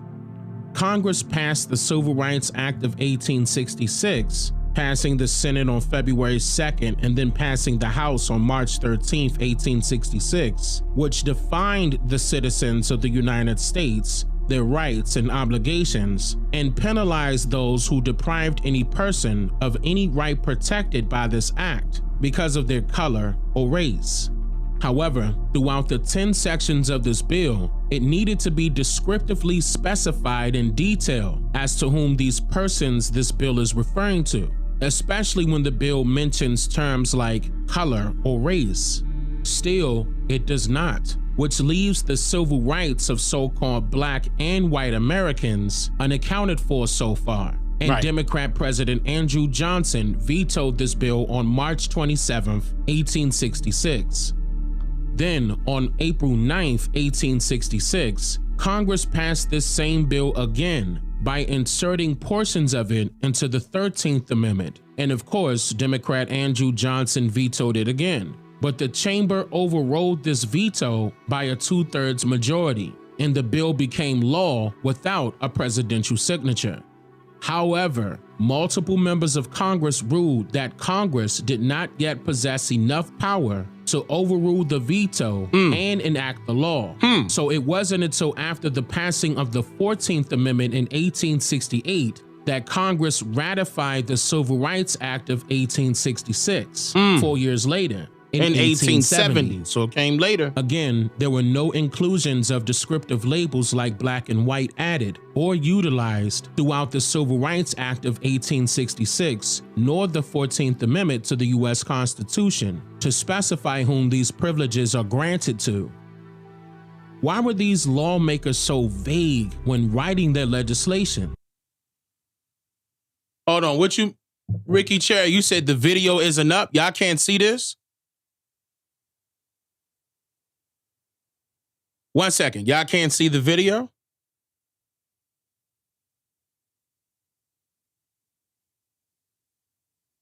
You can? Yeah. Ricky, come out and come back in. Come out and come back in. They probably doing that purposely to make certain people leave. But it's up. It's up for sure. The U.S. Constitution to specify whom these privileges are granted to. Why were these lawmakers so vague when writing their legislations? Was this done purposely to allow particular people to make biased guesses or assumptions about who should be granted these privileges? Let's take the Dred Scott decision, for example, which occurred initially in 1856, but was decided in March of 1857, 9 years before the Civil Rights Act of 1866, where the U.S. Supreme Court ruled that Negroes were not citizens of America and that they would not be granted the same privileges of a white person that the courts are bound to respect. Now, we are told that this 1857 Dred Scott decision was superseded with the passing of the 13th Amendment, which was said to have allegedly abolished slavery, and with the passing of the 14th Amendment, which was said to have granted all people citizenship.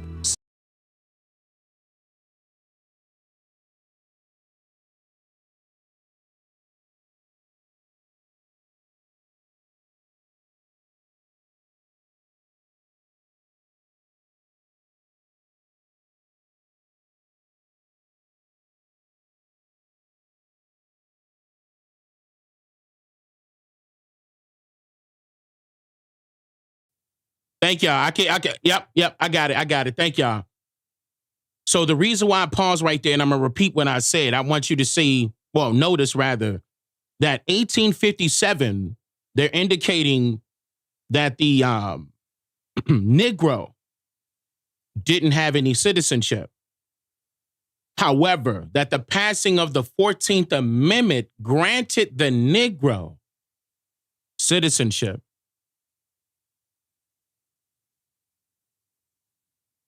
But again, the 14th Amendment didn't specifically mention people on purpose. Again, the 14th Amendment did not indicate who it's referring to.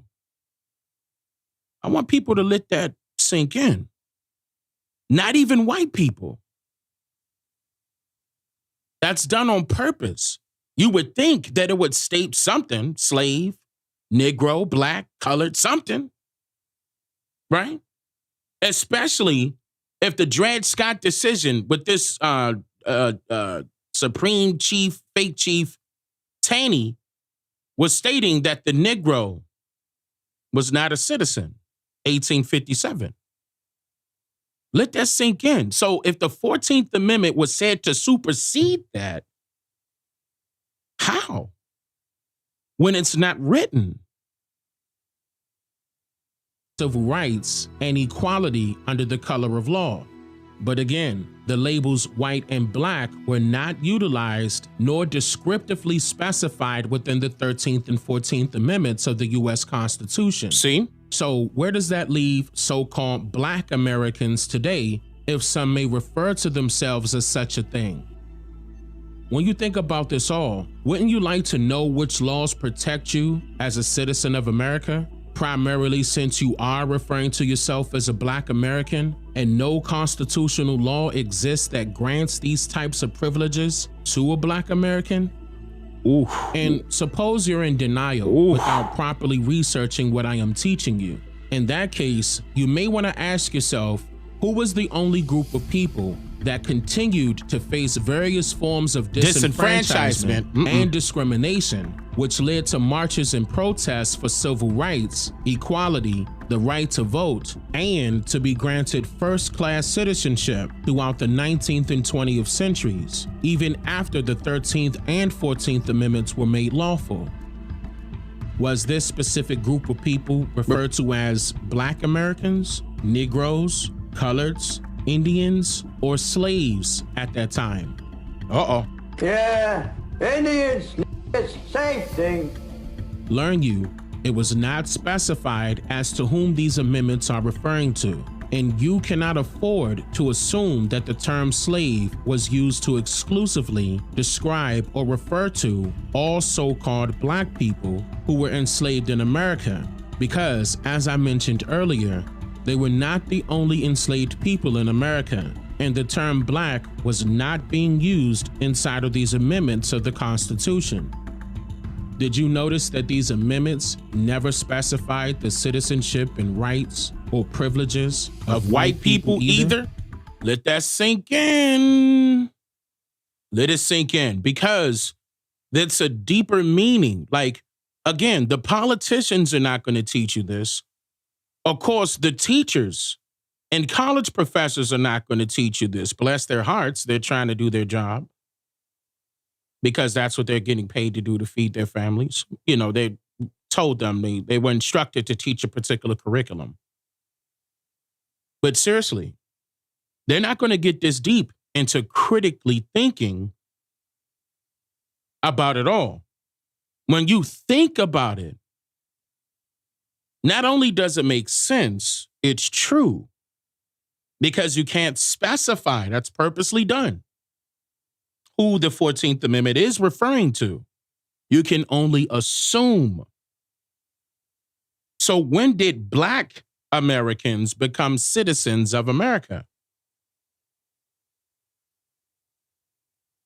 And you know what people will say? But Dane, the voting rights came in 1866. The Voting Rights Act came in 1866, and we were granted the right to vote. Interesting, because we still had to sign up to become registered voters in the 1960s. Interesting. We had to sign up to become registered voters in the 1960s, but the Voters' Act came in 1865, 1866. Think about it. Was that giving us the right to vote, or voting was a birthright? But it was changed once the Constitution was changed, or once ownership was changed. It went from state, local, to federal in 1871.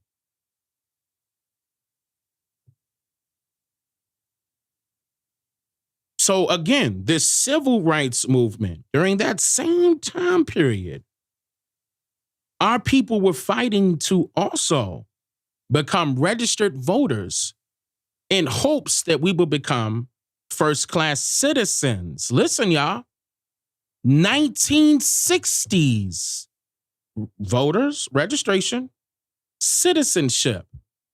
But if they gave you citizenship prior because of the 14th Amendment, then why are you fighting for first-class citizenship?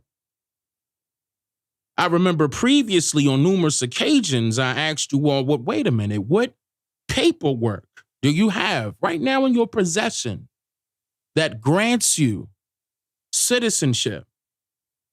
Because when you, for example, went to go get your driver's license renewed, or go get your driver's license, apply for an ID. Nowadays, I remember before they used to tell you to bring 2 forms of ID. Now they're asking for 4 or more. But they're asking for identification. Listen. They're asking for identification records. Are they asking you for citizenship records? But no, Dane, the birth certificate and the social security numbers are that grants us citizenship. No, it doesn't. Because not everybody has a birth certificate and not everybody has a social security number. Wait a minute.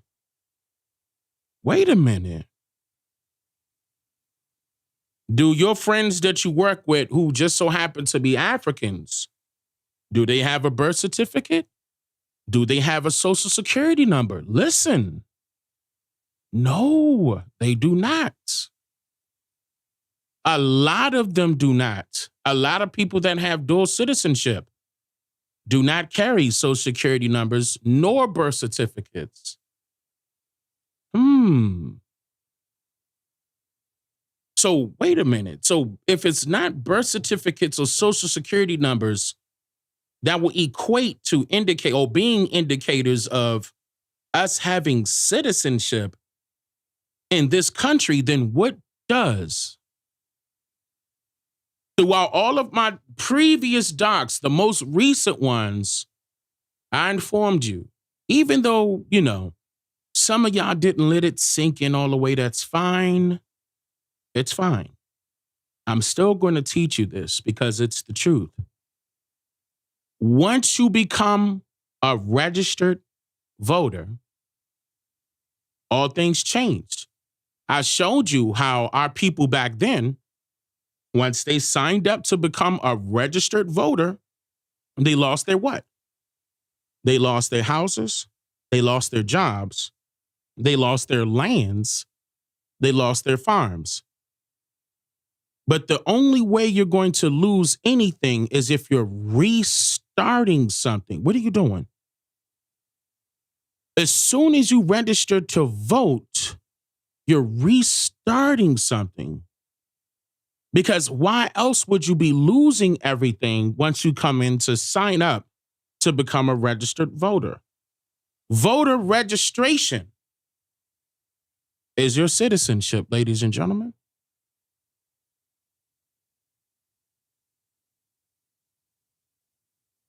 Again, not your ID, not your social security number, not your birth certificate. Voter registration.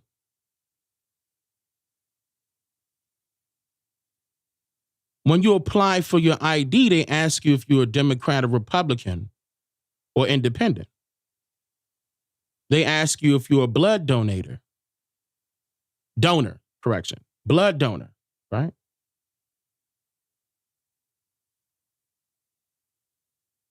Uh-oh.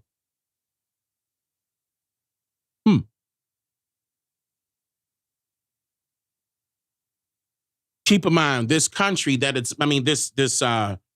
government is based on a democracy. Previously, it was based on a republic, redoing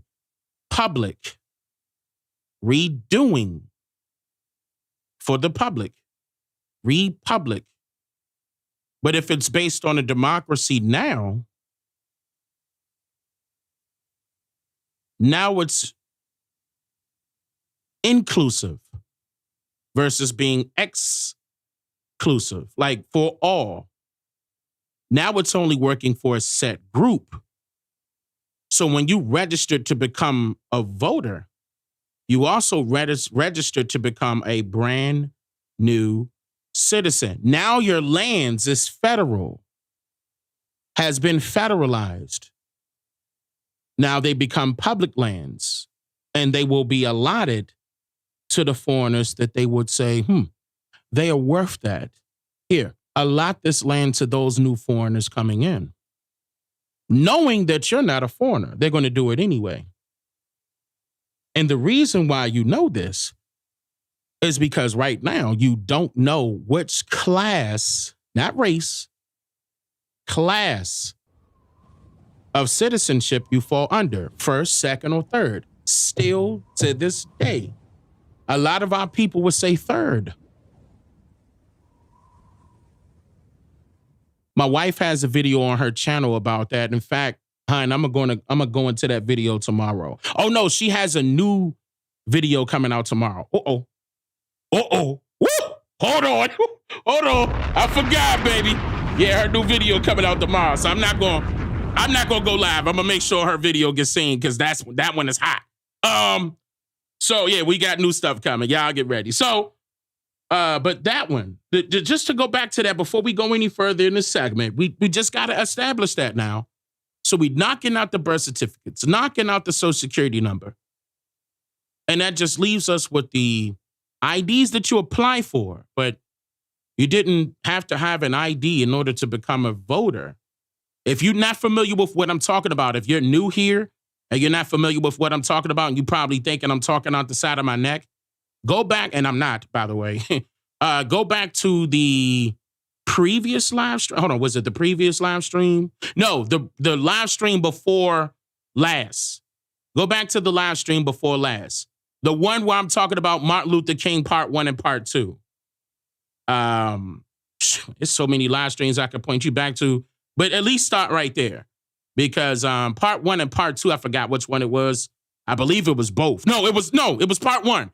Part 1, I went into citizenship. Voter registration. I think I went deeper in Part 2. So watch Part 1 first of the live stream on Martin Luther King, and then Part 2 on Martin Luther King. So you could, if you're new here, so you could catch up with what I'm talking about. And that's being displayed on screen is just not me talking, by the way. Just to give you a heads up. I'm not kidding. It's your voter registration. That's what got us hemmed up from the get-go. We lost everything once we thought that there was going to be some inclusion of us, an illusion of inclusion of us being, represented as first-class citizens. We lost everything for that reason.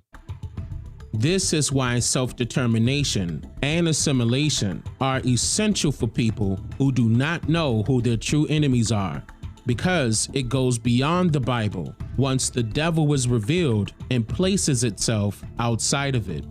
Woo. Deep. The United States Census is a division of the U.S. Department of Commerce, employed and deployed by the federal government. People can recall the U.S. Census hiring census enumerators to travel from city to city and town to town to get an estimated count of the U.S. population. Still, the U.S. Census duties are much more complex than just counting heads of American families. The Census Bureau also collects comprehensive data on neighborhood housing conditions and demographic characteristics. In other words, they want to know where each race or class of people resides in what neighborhoods, what conditions they are currently living in, how many children reside in each household, whether it is a single-parent family or not, who is old enough in the household to be employed, and how many of that household are employed, just to name a few examples. The data is collected and utilized for multiple reasons, including allocations of federal funds, emergency and disaster planning, apportionment of congressional seats, and credit bureau redlining, for example. Well, many Negroes who have registered to vote have been evicted from their lands in Lowndes County. People who have worked on plantations for 35, 40 years, because they've registered to vote, have been evicted. Oh! I forgot I put that right there, but I mean, let's play that one more time, just in case for the people in the back. Planning, apportionment of congressional seats, and credit bureau redlining, for example. Well, many Negroes who have registered to vote have been evicted from their lands in Lowndes County. Many Negroes who registered to vote have been evicted from their lands, ladies and gentlemen. And he was one of these fools that was leading our people into a brick wall, telling them to go vote. And he knew what was happening. But keep in mind, he's an immigrant. It's not going to affect him. It will only affect the indigenous people. People who have worked on plantations for 35, 40 years, because they've registered to vote, have been evicted. The U.S. Census started in the year 1790 and has periodically changed the labels that they would use to categorize each race of people. They use labels such as slaves, all other free persons of color, coloreds, Negroes, and mulattoes. However, the label white has never seen a change since the U.S. Census began to utilize it to categorize individuals by race, dating back to the first U.S. Census conducted in 1790. Listen. The census was granted the privilege to report and define these various racial and ethnic categories. On a routine basis, if they assumed that an individual was not white, they would record their racial classification as non-white and whatever category they felt best suited the individual to accommodate the country's biased understanding of race and ethnicity. These motions proved to be highly detrimental for a so-called non-white person, because it not only grants a stranger the power to identify an individual as whatever label they created for them, but it also deletes the actual existence of that said group of people, which allows them to become puppets under the dominion of whoever created the labels for them to be categorized as. We gotta change this. People did not want to be labeled anything but who they were, because anything else will be just another nickname. Right. But the federal government had other plans to make particular groups of people less than who they thought they were by instructing the census enumerators to categorize people they meet by derogatory labels created to discriminate against them specifically. Yep. The census of 1850 was the first time the categories black and mulatto were used alongside white as labels for racial and ethnic groups at that time. This is part of the reason why some people may find that their ancestors were labeled mulatto on the census, because their ancestors were familiar with the label black being a derogatory term utilized so they against picked them, mulatto, just like any other term that they did not create for themselves. Right. See what I'm saying? Ooh, y'all gotta understand that. 1850, because they knew the term black was derogatory. Notice how, oh my goodness, y'all. They put white first, then black and mulatto. They were forcing our ancestors to choose a category, or forcing the enumerators to choose a category based off of skin complexion. Not because you were a mixed breed of people. It's because, oh, if they see that you high yellow, or you light brown skin, mulatto. Dark brown skin, black.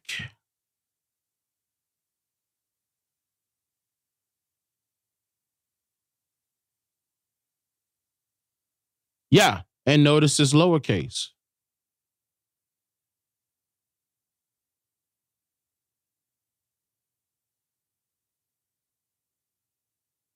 Malcolm X said, anytime you have to rely upon your enemy, you're in bad shape.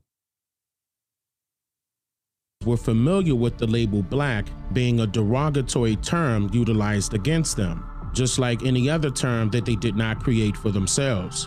Now, when I was growing up, to call a person of color, like myself or others, black, was considered derogatory.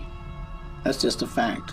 You call somebody black, those were fighting words. Those were fighting words.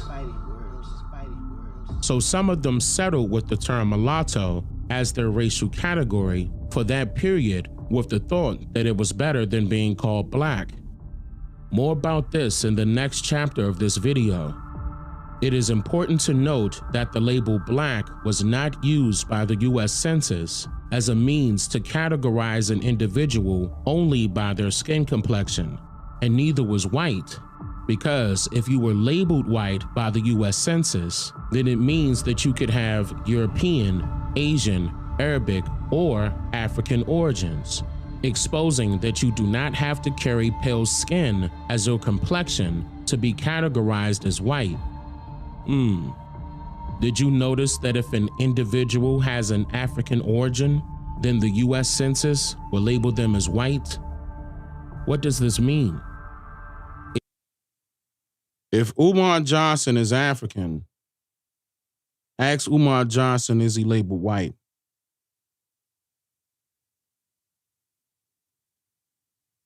And tell him to prove it. It means that a person can be darker than dark complected and remain labeled white as their race category, exposing the labels black and white as a status with the government and not an actual color of skin. Do you really believe you have a black life? Do you want me to read to you the meaning of black? Who called you black? Shouldn't you have rejected that from the beginning? A contradiction, a bundle of contradiction. You refuse Negro and but that's what black is. So you took the English version. And you know what black is? Tell me, have you ever seen black? Do you know the meaning of black?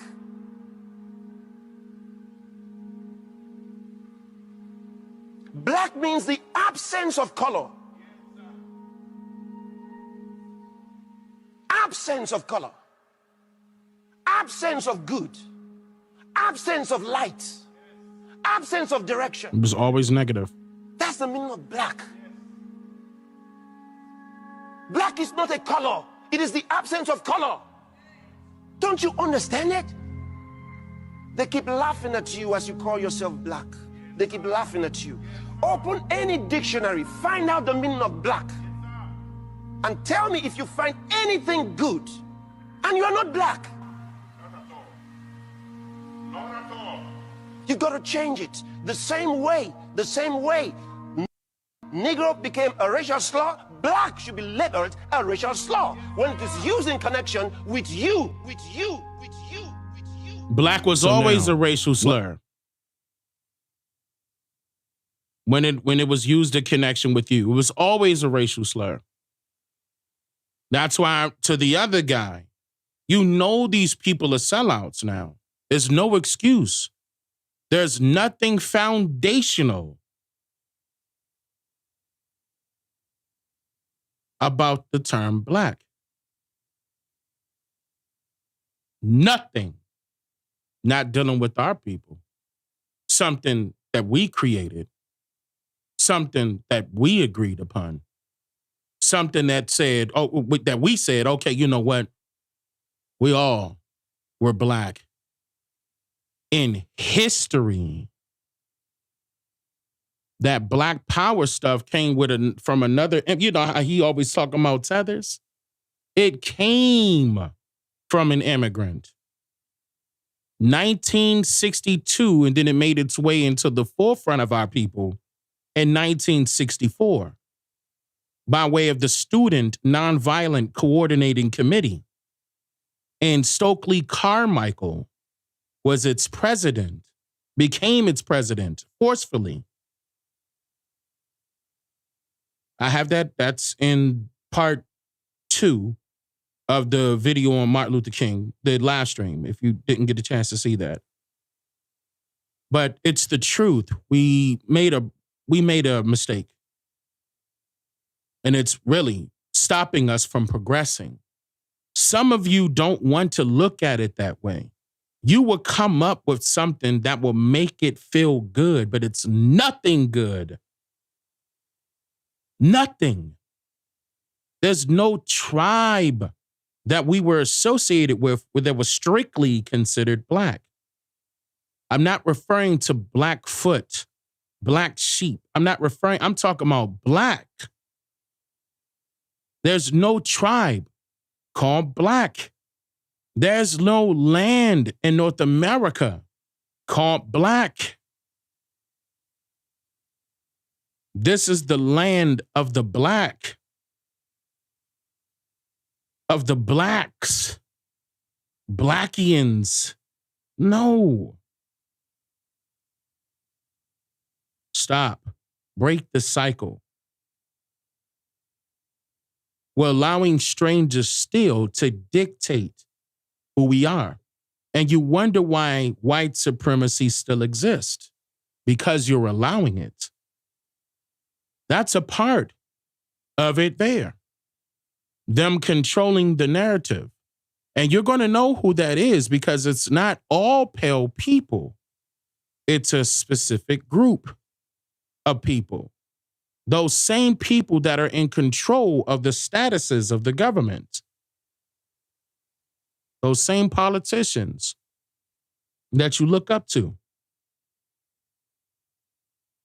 And they had the nerve to name a section of so-called representatives that's supposed to be representing us,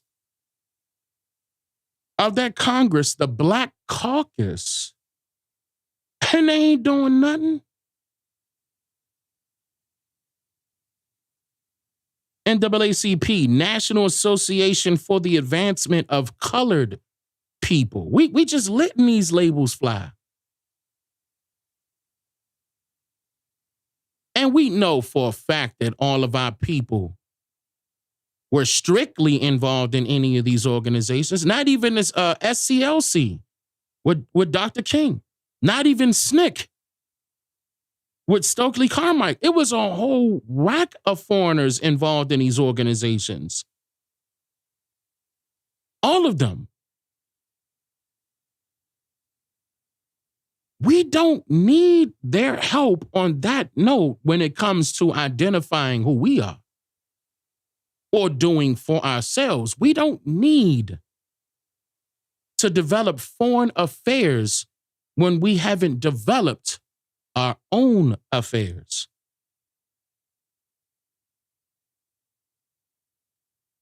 We don't need nobody else's involvement in our business.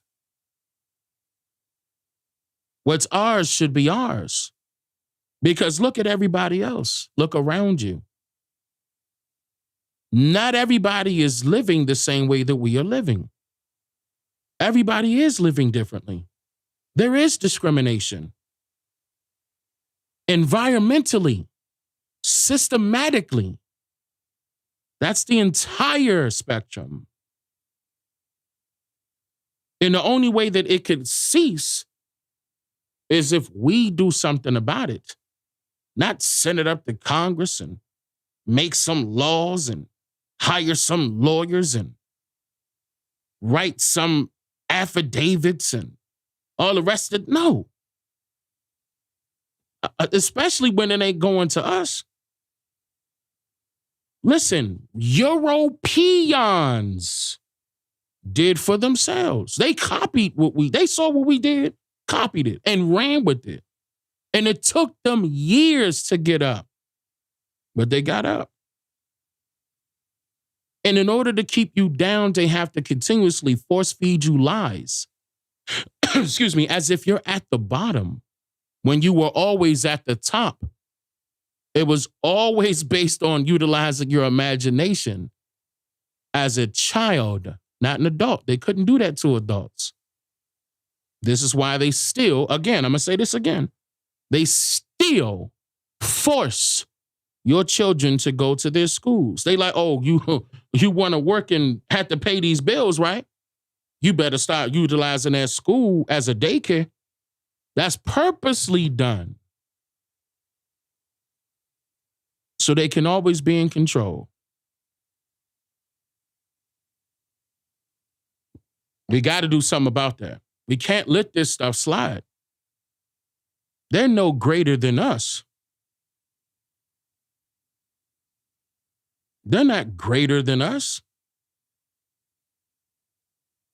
They don't do things better than us. All that fake money, you think because they the richest right now, that they got power? And everybody crying and screaming, they about to switch to a digital dollar. And everything is still running the same. But what they did to you was raise the prices up so you could suffer some more. Meanwhile, those people that act like they at the top, that created this whole system, monopoly, is taken. But what if you step away from all of that and create your own? That won't be anything for them to take any longer. So what you think is going to happen to them? They're going to crash and burn. Set it on fire, fire, fire. It's just that simple. Some of you may say it's easier said than done.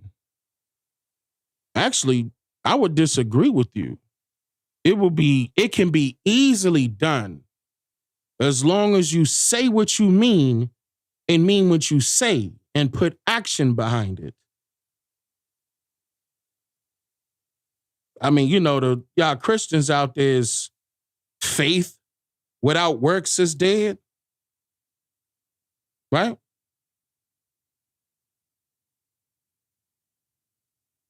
You can't just sit there and wait. You got to do something.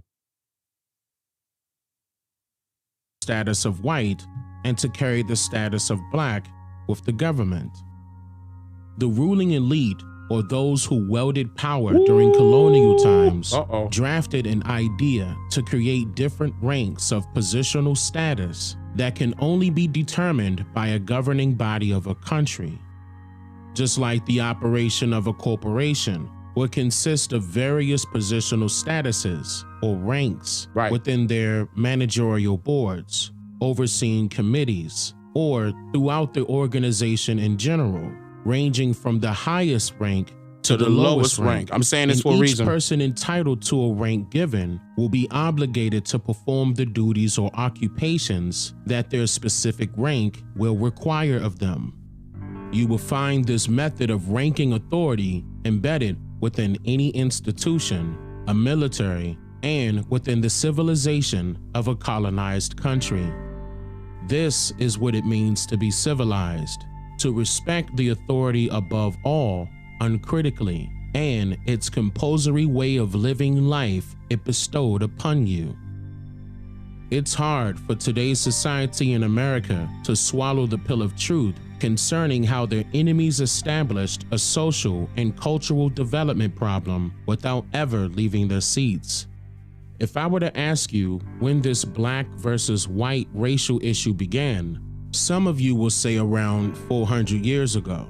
Some of you may say within the 1960s, and a few of you may say during the year 1492. But if it is a white supremacy issue, then realistically, what does the label white mean, since it is not referring to skin color? Just after Bacon's rebellion that took place in the colony of Virginia in 1676, which lasted over a year, the British ruling elite sent lawmakers and extra troops to the colonies of Maryland and Virginia, who were ordered to disband all local unions of indignant workers, servants, and slaves of all racial groups that jointly rebelled against their militant stronghold during Bacon's rebellion by way of manipulating legislature that will entice prejudicial separation among them. At this time, 1676, the British immigrants that came here, that associated themselves with our people, that worked for our people in order for them to live here, okay? Now you're going to consider them indentured slaves, indentured servants. They're all the same thing. And you will be a fool to think otherwise. A servant is a slave. A slave is a servant, worker, laborer, employee. They're all the same.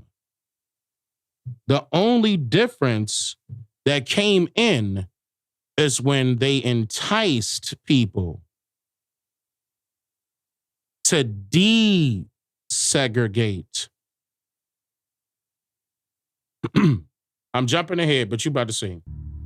Making its first appearance ever in history in the colony of Maryland's anti-miscegenation law during the year 1681, the label white was created through a developing legislative strategy.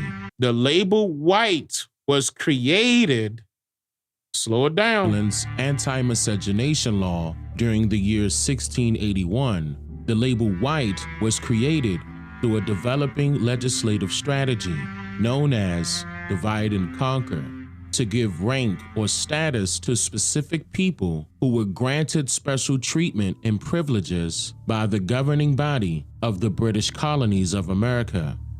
So, since they couldn't control the people that were rebelling against the so-called militia that they brung, or that they sent rather, because again, British didn't have any stronghold. You couldn't control people in a different landmass of another continent. You couldn't control another landmass while you're living in another continent. There's no internet.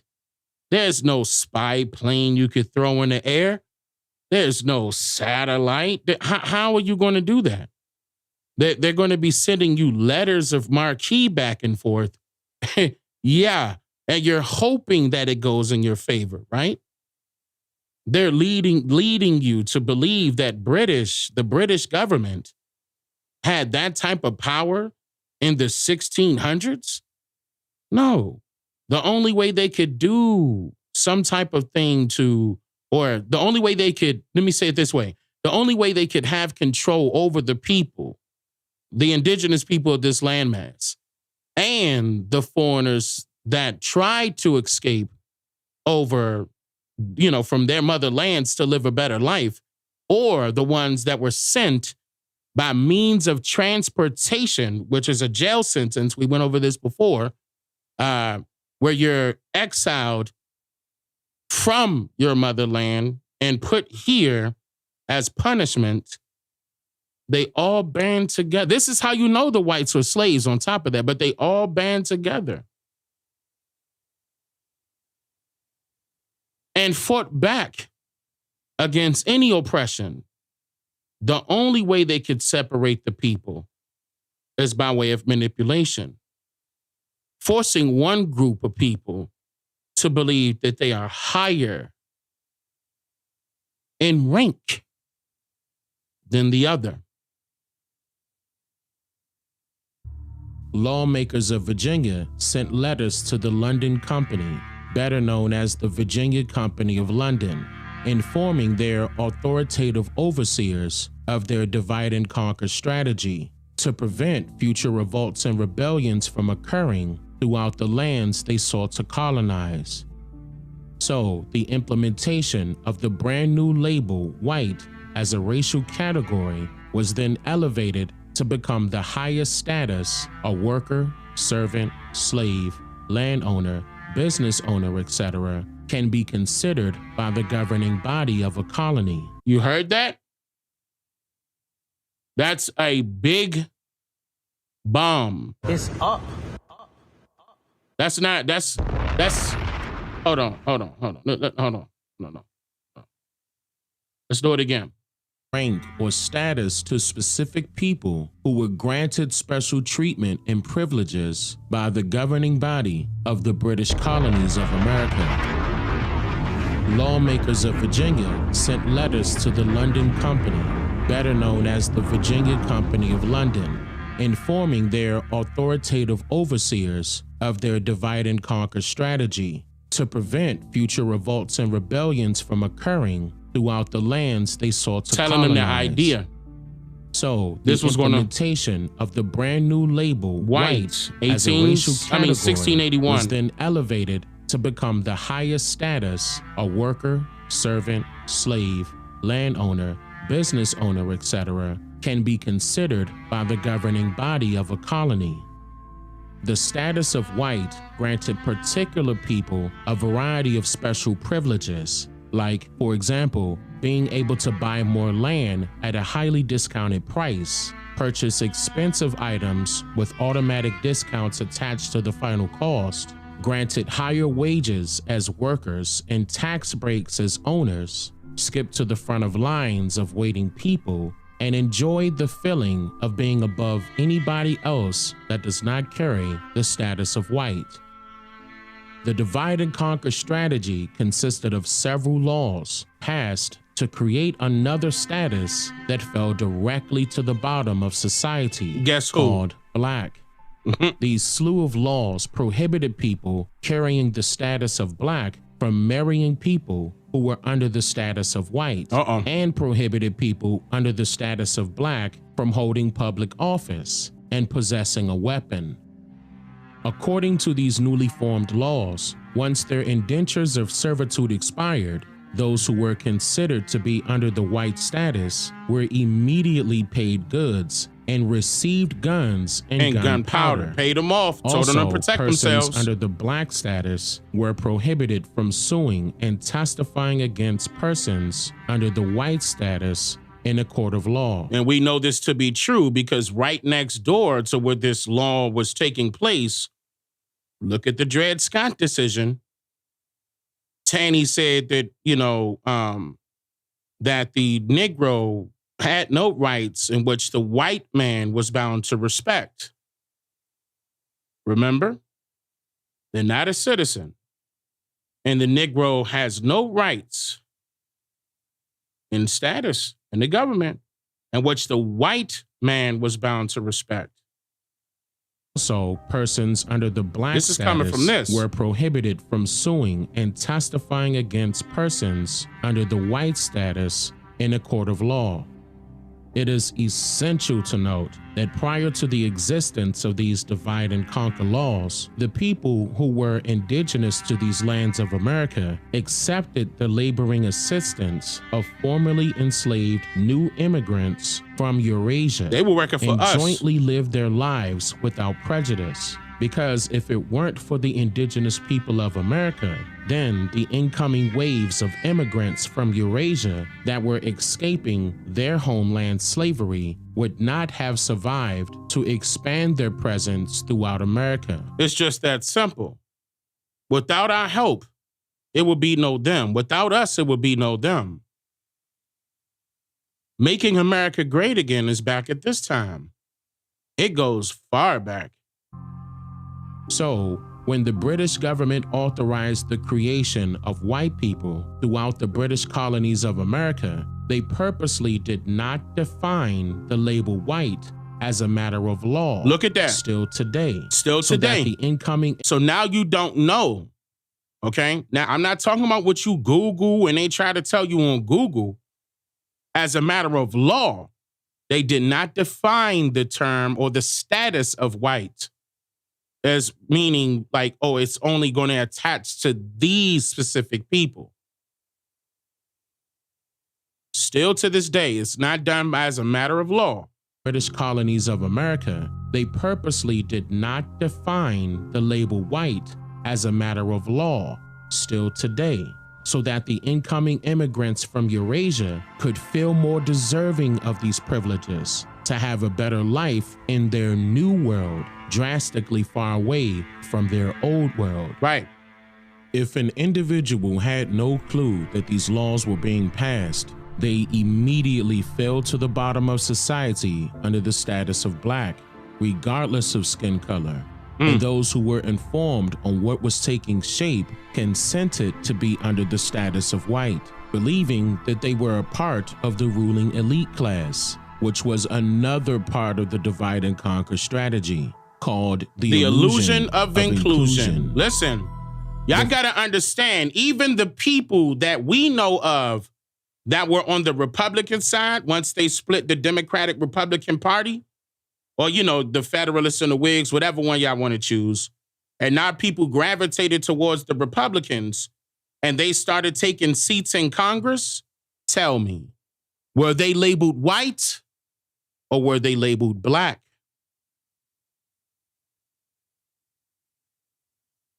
I can inform you that nobody that shares our same skin complexion would be labeled white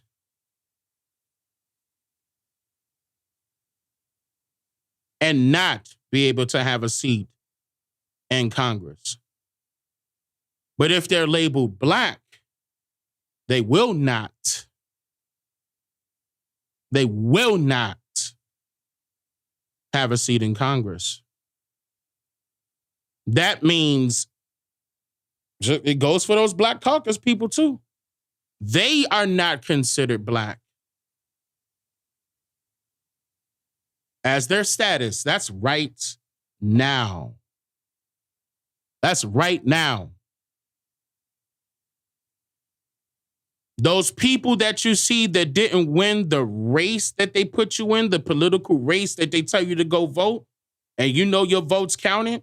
Like, for example, when Dick Gregory tried to run for president, and he thought for sure that he won, but they made sure that he didn't because his status is not white.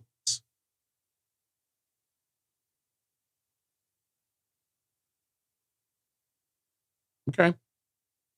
This goes for everybody that has a political position right now. Their status is white.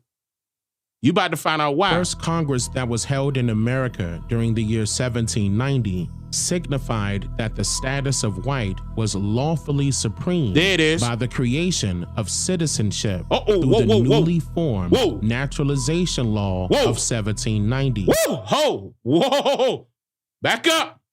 The illusion of inclusion. Listen.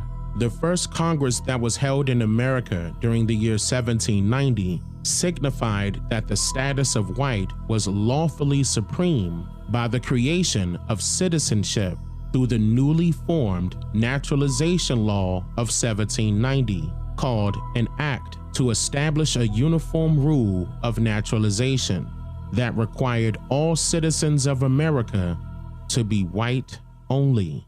Stop.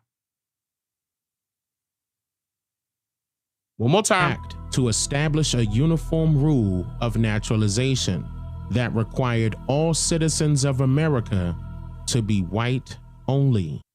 We got to understand this. We got to understand this. This is not a game.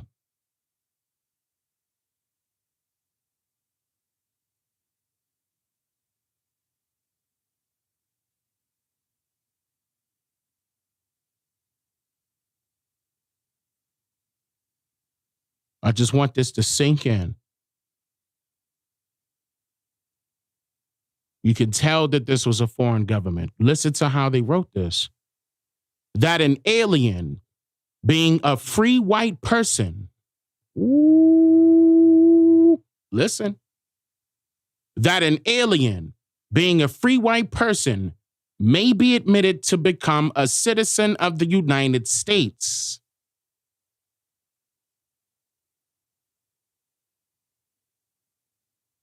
Not black, not brown, not yellow.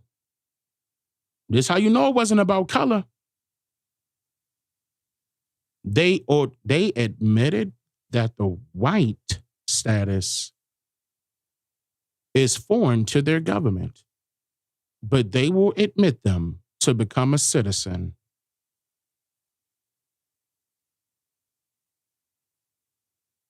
Of their government. They had to be white only. Welcoming them to the club. That's right, Reggie. Just think about that. We all got IDs, right? You got to carry your membership card.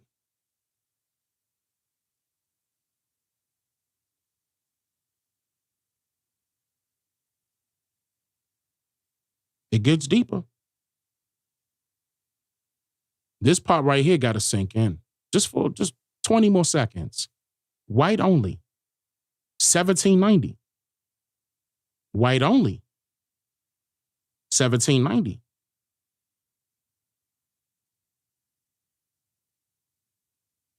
This is not a game. Set it on fire, fire, fire, fire. All right. I'm going to keep it moving. This act remained an act of law until the year 1952. 1952, y'all. You heard that right. I'm going to say it again. This act remained lawful from 1790 until the year 1952. Hold up.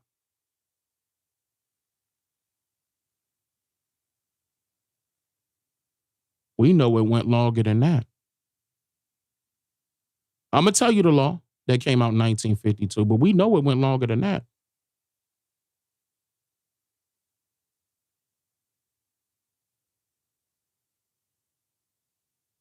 This act remained lawful from 1790 until the year 1952. This is another reason why our people were fighting for citizenship in the 1960s in the civil rights movement. Dane is not lying. This is the reason why that voter registration makes you a citizen. Listen. Listen.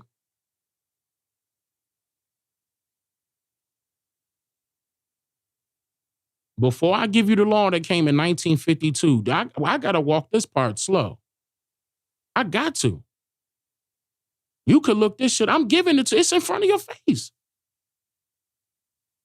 Anybody that's lying saying I don't put up my sources is lying.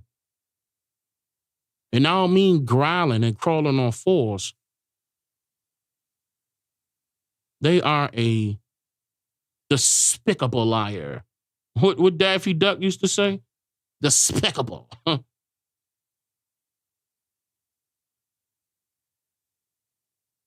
And the majority of the people that be saying that be some old heads that need to hurry up and die.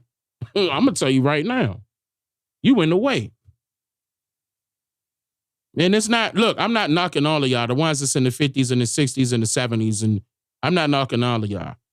But there's some people out there that, you know, how you would say worship Satan. They worshiping a whole nother entity. Yeah, some of you wouldn't believe it, but I know it. And they out there to try to stop me from putting this information out. They want to discredit me. Why would you listen to him? He said this. He said that. Bitch, you ain't say it for a reason.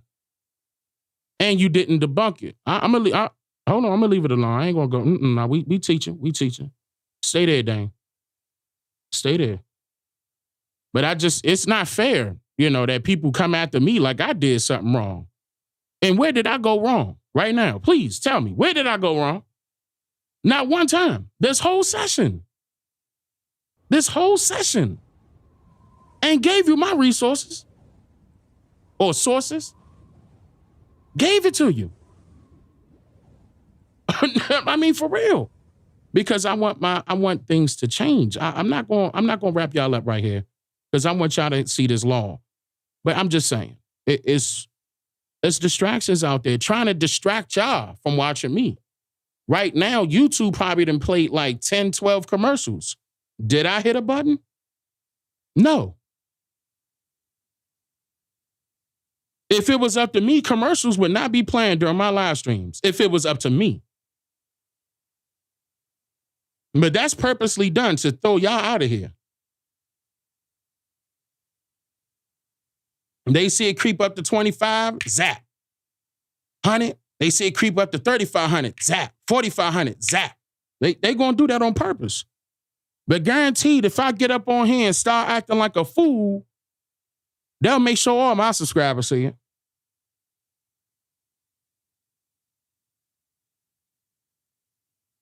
But when I'm always talking about some real shit, and I always do, they always want to act like, you know. But see, I need y'all to do me a favor. Matter of fact, I need y'all to do me a favor. Do me and my wife a favor. If you ain't clicked the like button right now, do it right now, please. I'm going to drop a bomb for you just for doing it. If you ain't do it right now, by now, come on. We've been live for like 2 hours. Like, come on. Drop the like. Hit the like button. Drop a comment if you need to. Like, for real. Fire up the chat. Spam it. Show love. Let YouTube know they ain't going to stop this. They can't. No matter what they do. We hopping over them hurdles quick. We jumping over them. What? You ain't about to stop none of this, no matter what type of distractions you may bring. Any weapon formed against us won't ever prosper. You understand what I'm saying? Any weapon formed against us won't ever prosper. You know why? Because we are protected. The ancestors got them snipers ready. Snipers!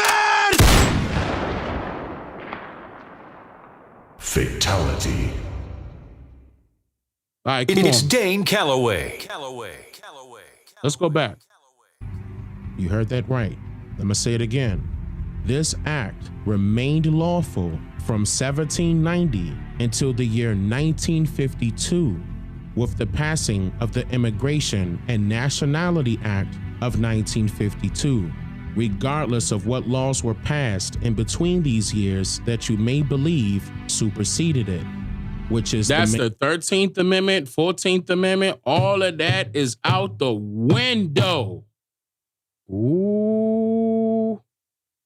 What are you saying, Dane? You heard what I said here. From 1790 to 1952, that'll throw away all of those laws that came in between. When it has to deal with citizenship, throw them all away. Why you think our people was fighting for civil rights to begin with? As if we weren't civilized enough. Think about that. You still to this day got civil rights attorneys, civil rights organizations.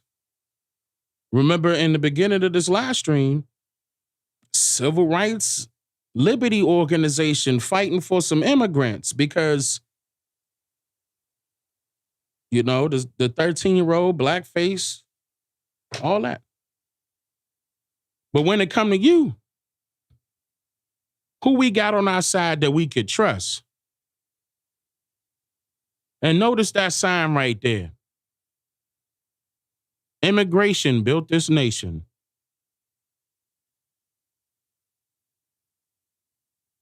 And I'm going to be real. Immigration built this nation is the same thing as saying foundational black.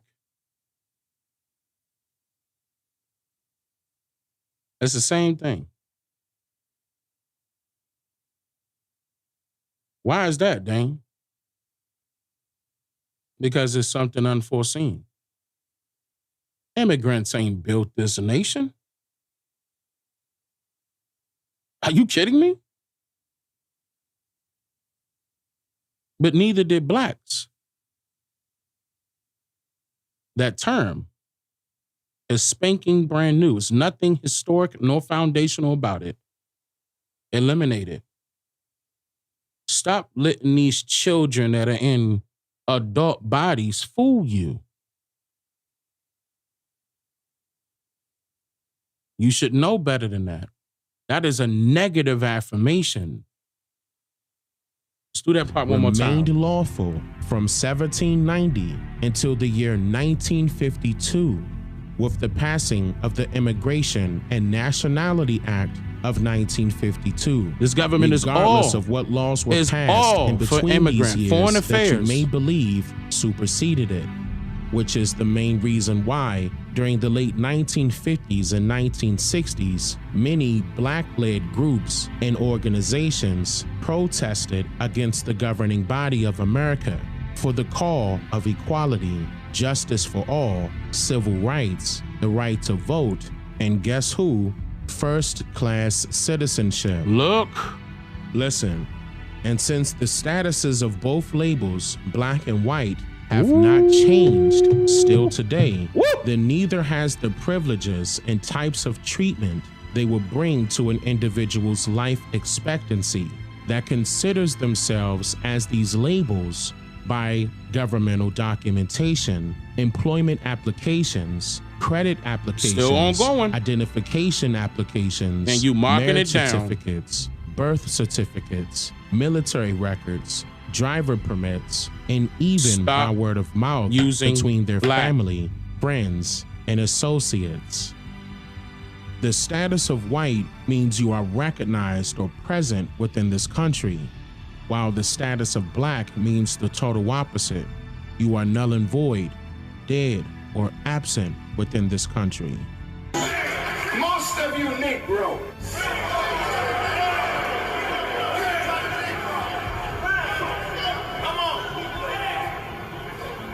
I'm not insulting you, I'm just saying you're dead. That's what Negro and means. That's what black means. This gives a whole new perspective as to discovering a previous family member of yours who is labeled white on census records of the past. That's another thing. Don't forget that our ancestors can be labeled white on the census, those that were intelligent enough to know that the term black was working against them. And they decided to write whites. They decided to mark themselves as white. So just because you see your ancestors white on a census doesn't mean that that's referring to their skin complexion. Okay? Relax and take notes. Take notes. This gives a whole new perspective as to discovering a previous family member of yours who is labeled white on census records of the past. Because, as I mentioned earlier, the U.S. Census did not only utilize these labels as a means to describe particular races of people by the so-called color of their skin, but also by the governmental status they hold within this country under the color of law. I'm trying to tell you, man. It's up. I'm trying to tell you. Set it on fire. Fire. Fire. Fire. Listen. I know it's been a minute. You know, and I'm just going to continue to do what I'm doing. My wife and I are going to continue to do what we're doing. Educate you all on the things that you're not familiar with, because we were taught lie after lie after lie. We have new things rolling out starting tomorrow. My wife, of course, is going first, where her new video will be out on her channel, Tanisha Calloway. Taneisha Calloway, Calloway. And yes, I own the golf club. No, I'm just kidding. I don't. No, I don't want y'all to think I do. I should, but no, I don't. I can play golf, though. Don't see me in it. I'll whoop your butt in golf and I'll whoop your butt in spades. But anyway, so yeah, tomorrow, it's going to be her video. It's going to be her video. I'm not too sure what time we're going to be doing that, but it should be, I'm going to talk to her. Because, you know, we got to handle our BI tonight. You know how she gonna do me. You know what I'm saying? We ain't doing no, let me stop getting graphic. It's late. But yeah, so be on the lookout for that and be on the lookout for brand new things. And of course, I'm going to continue to go live to speak with you directly, to try my best to further explain it. Because we got things we got to do. And they'll be like, Dane, you know, them people out there, Dane, what are we going to do with all this? What are we going to do with all of this information? Boy, when people say that, woo, Lord, man. The first thing when I hear that is beta person. Beta, you better stop. You hurting yourself talking about what you going to do with all of this information. Think about it. What could you do with all of this information? You can make changes, and it starts with yourself. You can look in the mirror and decide that you're going to do better and great for your family. It starts with you, regardless of even if your own family members come up against you with whatever you may state based off of what you know and, you know, based upon what you can actually prove. It's about making the correct changes for generations to come, not necessarily for the people that are in the present. And not necessarily for the people in the past, but it is for the people in the present and the past. Because if we could correct it now, we can have a better future. And then spiritually, we could watch over those that are trying to get things, you know, these things done, especially when we're long and gone. But I'm going to tell you right now, I ain't trying to wait that long. We ain't trying to wait that long. We don't need to wait that long. Everybody else is experiencing their heaven right here on earth, and so should we. We should not have to die to experience our heaven, and we could have it. Only way that's going to happen is if we take it. Take it. It's yours. Just like you know that land is yours. Same thing. The affirmations have to be positive, ladies and gentlemen. Don't put out any negativity when you know you got things to do. Don't do it. Don't think negative. Throw all that out the window. Stay positive. Stay alert. Stay positive. Because it starts with you. And you're not by yourself. Join the 13% community server right now. It's free. Shout out to my moderators for always holding it down. Salute to y'all. man, dropping a big bomb for the mods. I want y'all to understand, when you join the 13% community server, it's free. The majority of the people in there are like-minded people. Don't think for one bit that you are by yourself. This is a fight. You are not by yourself. And by the way, the plans will not be out in the open. So anybody out there stating Dane is doing this, Dane is doing that, they still got it wrong. Because the only thing that you can know right now that I have put out there publicly that Dane is doing is informing the people, informing the masses, getting them geared up, because we are about to make change. Again, faith without works is dead. And that means that, it's great to do the talking. It's great to understand and comprehend our story, but we have to put it in motion. We can't just be cars without gas out here. Fill up them tanks. And the only way it could get filled up is if we fill them up. Okay? I love y'all. Join the 13% community server, please. Let's get it done, please. But it start with you. Look in the mirror. I didn't get a chance to do this. Let me shout out to the people that were donating on Cash App. Benjamin James, he said gratitude to you and your wife for the knowledge. I appreciate that. Actually, Big Bomb. It's up. Big Dono. I appreciate that, Brother Benjamin. And Brother D-Man. What's up, Brother D-Man? I appreciate that, brother. Set it on fire. Fire. Thank you for the dono, brother. And Kareem said, keep up the good work from Philly. I appreciate that. Thank you, Brother Kareem. Thank you for the dono, brother. And Aboriginal Indian, thank you for the dono, brother. Set it on I fire. appreciate that. Fire. He said, Wado, big dog. Wado, relative. I appreciate that. And Shamar, what's up, Shamar? Set it on fire. Fire. He said, you are a great Fire. leader. Fire. I'm dying for us. I know that's right, Shamar. Hey, man. I'm saying we doing it for the right causes. Again, we don't got to die to experience heaven. We can have it right here on earth. I appreciate that, Brother Shamar.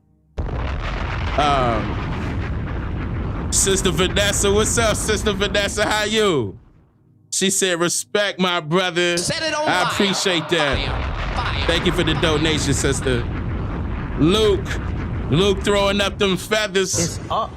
Hey, I appreciate that, Brother Luke. Brother Troy, thank you, Brother Troy. Thank you for the donation. Big one, big one, big one. Is that? Yeah, this Brother Courtney got a big one as well. Pause. He Set it on fire. dropped a big one. Fire. Appreciate the dono. Sister Ebony, she said it's up. It's up. Thank you, sister. I appreciate fire. that. Fire. Fire. And Aquarius T Toy. Wait a minute, big dono. Thanks for sharing true knowledge originals. That's right. Age of Aquarius on top of that. I appreciate that. Thank you for the love. And Christian Moore, another one. Hold up. Dropping the big bomb. Appreciate your family's work. Keep waking us up. Absolutely. Absolutely. Not gonna stop. Thank you, Brother CJ. And Sister Gloria, she said, set it on fire. You're now tuned into the realest Hold system. on, I'm sorry. Fire. Fire. I hit two buttons at the same time, getting all happy over here. Thank you, Sister Gloria. I appreciate that. And I believe that's Brother Lonnie. I can't see the pictures, kind of far away. You said go get it. I appreciate that. It's go time, Slim. Let's go time. Thank you for the dono. And now I'm seeing I see a male and a female in the picture, so I'm gonna say family. I appreciate that. You said for divine work. A Yunli. Hope I'm pronouncing it correctly. I appreciate that. Thank you, family. Yeah, I keep that family together right there too, man. And oh man, Set it on Sister fire. Vanessa did it again. Fire. Respect, big bro. Appreciate you and the wife. Thank you, Vanessa. Thank you for showing love like that. Man, that's major. Brother Kenneth, whoa, with a big bomb. Thank you, Brother Kenneth. I appreciate that. And all right, Brother Dennis. You say, hold on, I'm trying to pull it up now. Brother Dennis said, keep pushing. Keep on pushing. It's go time, Slim. I appreciate that, Brother Dennis. All right, hold up. Now, one more thing. Let me double check, make sure I ain't missed nothing on this side. And okay, I see. All right, and then Brother Ricky Cherry, I remember that. Hold on, and then I remember that. I remember this. And okay, Turbo gifted a membership, and Romel became a member. I appreciate that. And AJ Birdman Jr. throwing love. I appreciate that. He said 13%. All right, man. OCO, free thinkers. That was a good one. We're going to be doing it again. But my wife is releasing her new video tomorrow. So I'm definitely not going to be going live tomorrow. I'll probably be going live on Sunday. I'm going to, talk my wife into doing a live with me. I'm trying. You know what I'm saying? I think I got to cook a good dinner. And I'm still trying to think of what I'm going to cook. Something that's going, you know what I'm saying? Like throw a cape on me. You know what I'm saying? I'm Batman. You know what I'm saying? I got to have something like that. That's going to make it like, oh my God. And then she'll get on her mic in her office. You know what I'm saying? I got to figure it out. I'm going to figure it out. I'm working on it. I got to get her on a mic with me because she be, So yeah, be on the lookout for that tomorrow. 13% community server. I'm probably going to hop up in there tomorrow. So I'll be seeing y'all tomorrow. For the rest of y'all that showed up and show off, I appreciate all the love, the likes, the comments, the shares, all the support. Thank you very much. Wado means thank you, by the way. So Wado to all of you. Wado, I'm going to see you all. What's today? No. Wait, what's today? Today's Saturday? No. Is today Saturday? No, so not tomorrow. My bad. Wait, is it tomorrow? Damn, I'm confused now. Hold on. Sunday? No, today she released it. Yeah, Sunday. Yeah. I'm going to go Sunday. No, it's not Friday, is it? Stop. Hold on, y'all. Anyway, Friday, the next day. Whatever that day is, man. I'm saying for y'all confused as much as me. I see Saturday, Friday, Sunday. Y'all in the same boat as me. So, hey, I don't feel bad. Y'all take care, man. Wado. Hey, look. Ain't no chucking, no jiving, no ducking, no hiding, no telling on people that's under assignment. Those are them people that fucked up our climate, changing up everything so you can't find it. Let's focus our people to focus our people, cause most of our people lose hope for our people. We choking the fan by revoking my people. We selling the fan, not promoting my people. You woke up today, it be different tomorrow. Stop or to follow with Lee Leonardo. Police killing innocent like a state motto. How much more time we gon' take this to sorrow? How many times we go marching for peace? We still got black people that die in the streets. From your brothers or racist police. The wars not us, it's them races elite. Brother, wake up. Sister, wake up. This ain't nothing but shit they made up. Religion is here to manipulate minds. Only books slave masters gave us to read. Only books slave masters gave us to teach. Only books slave masters gave us to preach. Only books slave masters gave us some peace. What they have heaven here on earth. Wake up. Pick your cape up. Pick your face up. This a shake up. No time for makeup. Injustice is a white supremacy. You both affect the melanated people too much. I'ma keep raising my fist to the sky. I'ma keep raising my fist to the sky. This ain't for everybody. This is only for them conscious melanated people.